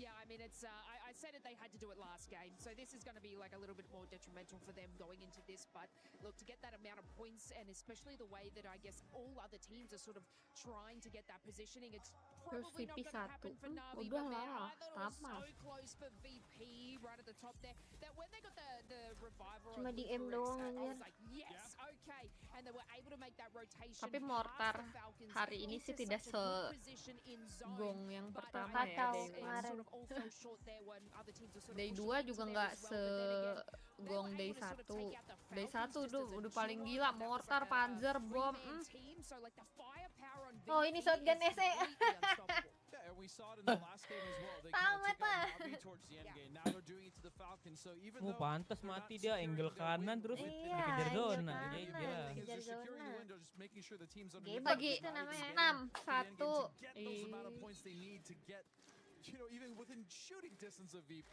And the thing is, Falcons Kamu dropping down. I think Crowd is just going after it. Ada tuh Bang Si Diki. Os kemana guys si Os? Os, tadi jalan pulang sendiri, ya Mime ditinggal. Lu Jalan sore.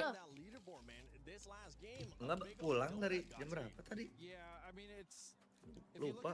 Jam 6 apa? Nggak ketemu Pinky. No. Kamu belum nyala PC-nya? Banyak dong. Udah Yang tuh, nonton baru jual. Udah nyala kok PC-nya. Oh iya. Malas kali dia malas. Oh no. Iya, Diam. Jangan Diam. Saya akan lawan ya. Batu. Okay. I appreciate the sarcasm there, but yeah, going into this next 2 matches, especially Iya, Mas this Nuki. 5th one, right? Do we think? I know you Opo. said that Kalau Navi Vitality needed emang to begitu, Jelas. enggak through the Vici gitu. threshold within that Om slash ngomong zone. Jawa kok, Om Is it sama gonna Nugi Om. happen this one coming up? Nah, ini juga ngomong Jawa nih. Sama emang bisa, Mas? Jauh Aku banget ya. ngerti toh Wir, tapi gak bisa ngomong. Oh alah. Ngerti Wir. Menang wae Wir. Bisa ngomong gak bisa ngomong. Untung gak bisa ngomong ya. Mulai dah toh. Iso kom. Iso sampean bagian iso tok ya. Iso ya wis. And that was something else to think about when we talk about VP is like maybe the pressure of trying to get a chicken dinner would get to them, right? But the issue is that's not even a factor anymore because of the fact that they've blown past so many Anjing Onyx teams. SRG gak kelar-kelar dari tadi kontol. Navi would have to get 18 points in game Masih 5 belum just to pantai make Onyx the satu. threshold masih 136, let alone then satu. have to win game 6. Masih match pertama. Udah comeback kali itu Onyxnya. Gue liat kalah kill. Lah, comeback kan Magi? Comeback nih kayaknya. Dapat gol. Beuh, ini Emang cakep disuruh banget nyantai ini. As well, I am with some very very familiar faces as the Vitality Kayak fans penghancuran in itu. the audience are going crazy right now here to round out the day. I got Toppies, I got Avenger. Ih, 2 Iya. match lagi.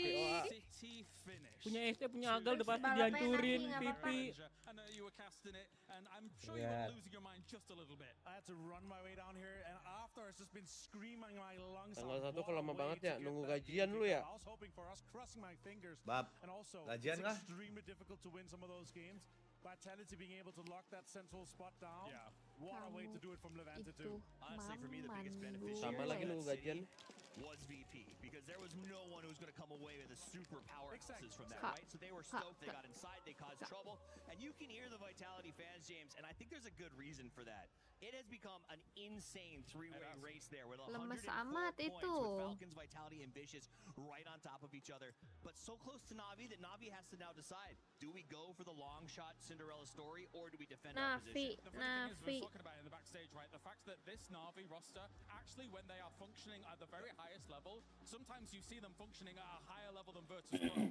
They can string together back-to-back wins if needs be, so they could be a Cinderella story here. Their highest highs are some of the highest we've seen in the game. If all activated all at the same time, that could be amazing. We just saw some amazing performances out of Ferris. That's also why I've been moved into a more frag-heavy role. And if they all activate at the same time, we know it's possible. But they need 18 points in this Update game beneran, Gi. to be able to steal it away from Virtus Pro in the Gila. last one. For me, this is a Okay, manifestation okay. of changes in PUBG. Each of the teams, 3 big changes this year. Navi adds boosting. Fari kok adds udah Corexy. locking Falcons, Fari they ini. add Gustav. All of them Lockingnya ya. showing their Asik banget impact here at this event. jogetnya. How big a deal one player can be. Ah, terdekat dia. EMEA power in that sentence you just said there, Tom. I accept this. I think you guys are sending some people out, doing what you need to do. The training has been good, but I think this also speaks to the power of the scrims in your region. Yeah, The fact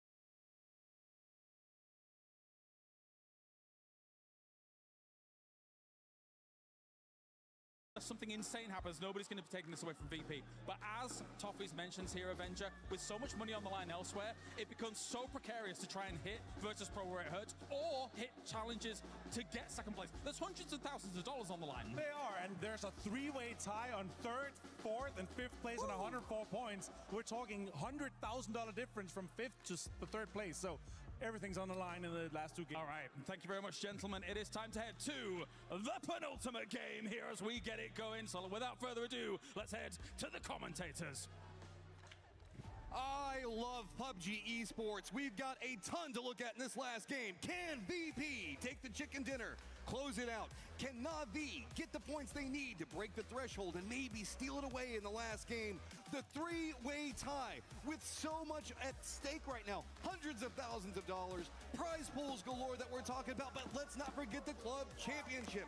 Vitality, Falcons in the hunt in a big way, and you can hear this audience loving what Vitality is doing today. Yeah, absolutely.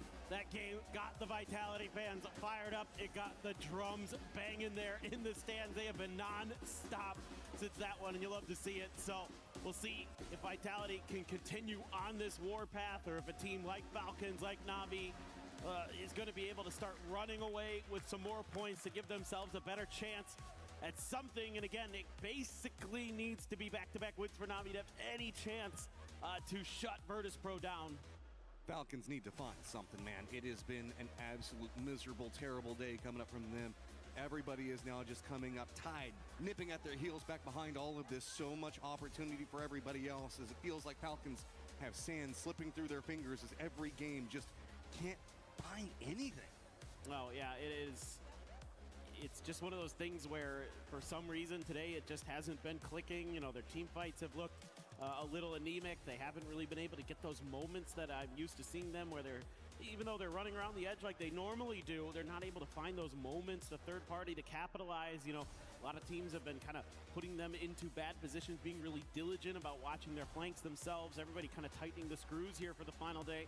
And that's definitely giving Falcons a lot of trouble.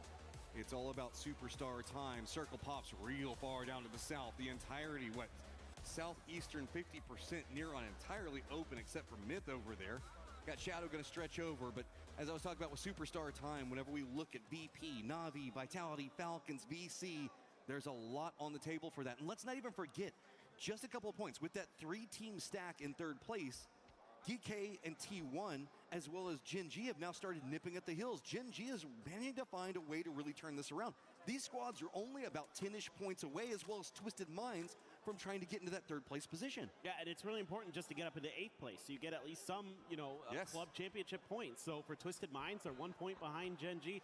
They would like to leapfrog ahead of them, and Gen G, same kind of level importance to stay ahead of Twisted Minds. And even though they've been playing pretty well today, with those 3 Korean teams stacked up in the middle there, who knows? Anything could be possible. Big call out right now as it is going to be Spiro way down to the south, away from the rest of his squad. Got control over the center of the circle to start. Navi's trying to give themselves the position off the get-go to take control over this game because they know it's got to be big. If they want first, they have to have a massive game. They've got to get kills. They've got to make it into the later stages. And then maybe they could swoop in and take it in the last game. But it's also, we've got that looming VP. You mentioned it. They're usually good for 1 chicken dinner a day. And now we're getting into their more comfort maps. Yeah, exactly. I mean, you heard Ibby talk about it during his interview. Like, even though, Nixie tried to call his shot that they'd win it on Miramar, and they were darn close. These are their 2 better maps, he feels like, and I tend to agree with him. That they're a very solid Tego team, they're a very good Airgale team, so looking towards them getting the win on this map potentially, or that if we get to the next map and nobody else has hit the threshold, that it just doesn't matter. Oh, Hakatori finds one off the start, and it's Kamal's. Do they get the flush, or are they going to make the commitment for it? I mean, that's going to be a bit more of a bold push up the hillside. Boostic's over there.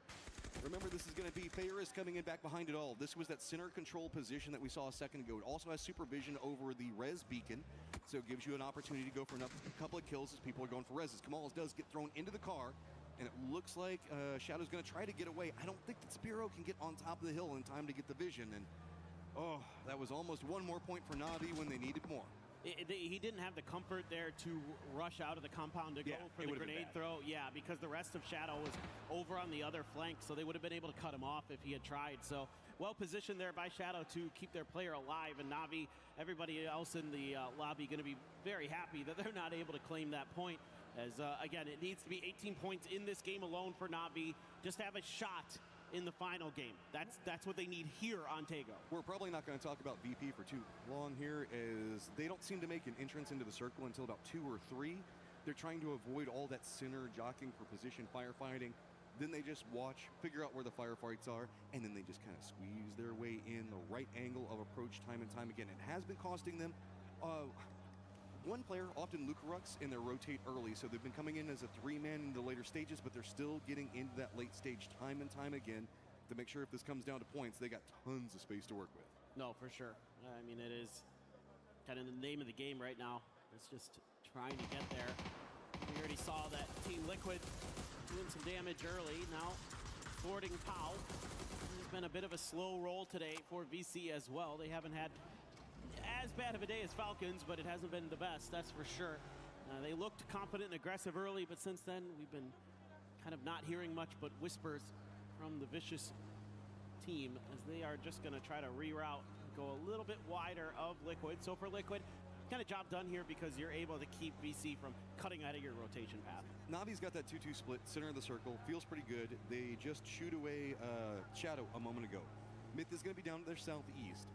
But there's this problem that happens whenever you do have do-up center control in a position like they're playing with that 2-2 split. You can cover each other, but not a lot of people are going to be making really dedicated pushes to kind of close the gap on you. That means that while you've got center control for later stages, it's going to be harder to get those kills later on, as Myth, the squad that we had massive expectations for, starting to find a little bit more onto Calories, but this is just off of center. Yeah, this is on the south side here. Cam was very wide split, and there's just no helping poor Clories. I mean, Hongaf and Tanvu are in Songam basically, so there's just no hope of getting here anytime soon. Myth gonna come through that relatively cleanly as long as a red zone doesn't unfortunately land on one of our players, as they will run on over there, scoop up whatever extra loot is to be found. VC has made their way through. They're actually ahead of Team Liquid now. Liquid went to the western coast to kind of watch, maybe try to set up another camp, but VC ahead of the curve and are going to be ahead of Liquid. VP coming into the circle, gonna find territory galore in front of them. Wide out, fine. I think that we might have had Gen G over into the west, maybe gone for an emergency pickup, but they didn't opt into taking it, so they're going to be going a bit more on that western approach as well. So the hillsides are going to be very much in the control of Twisted over into the northeast, Myth more down into the south, and then we've got the Songam hospital positions that a lot of people are going to be playing. Control area over in the west is going to be a lot harder to deal with. That's going to be where VC, AGAL, as well as Team Liquid most likely making their approach.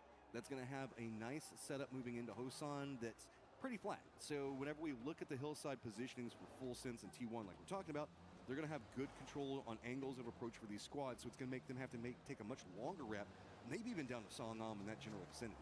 Yeah, could be, for sure. I mean, look at VP once again as they are starting to settle in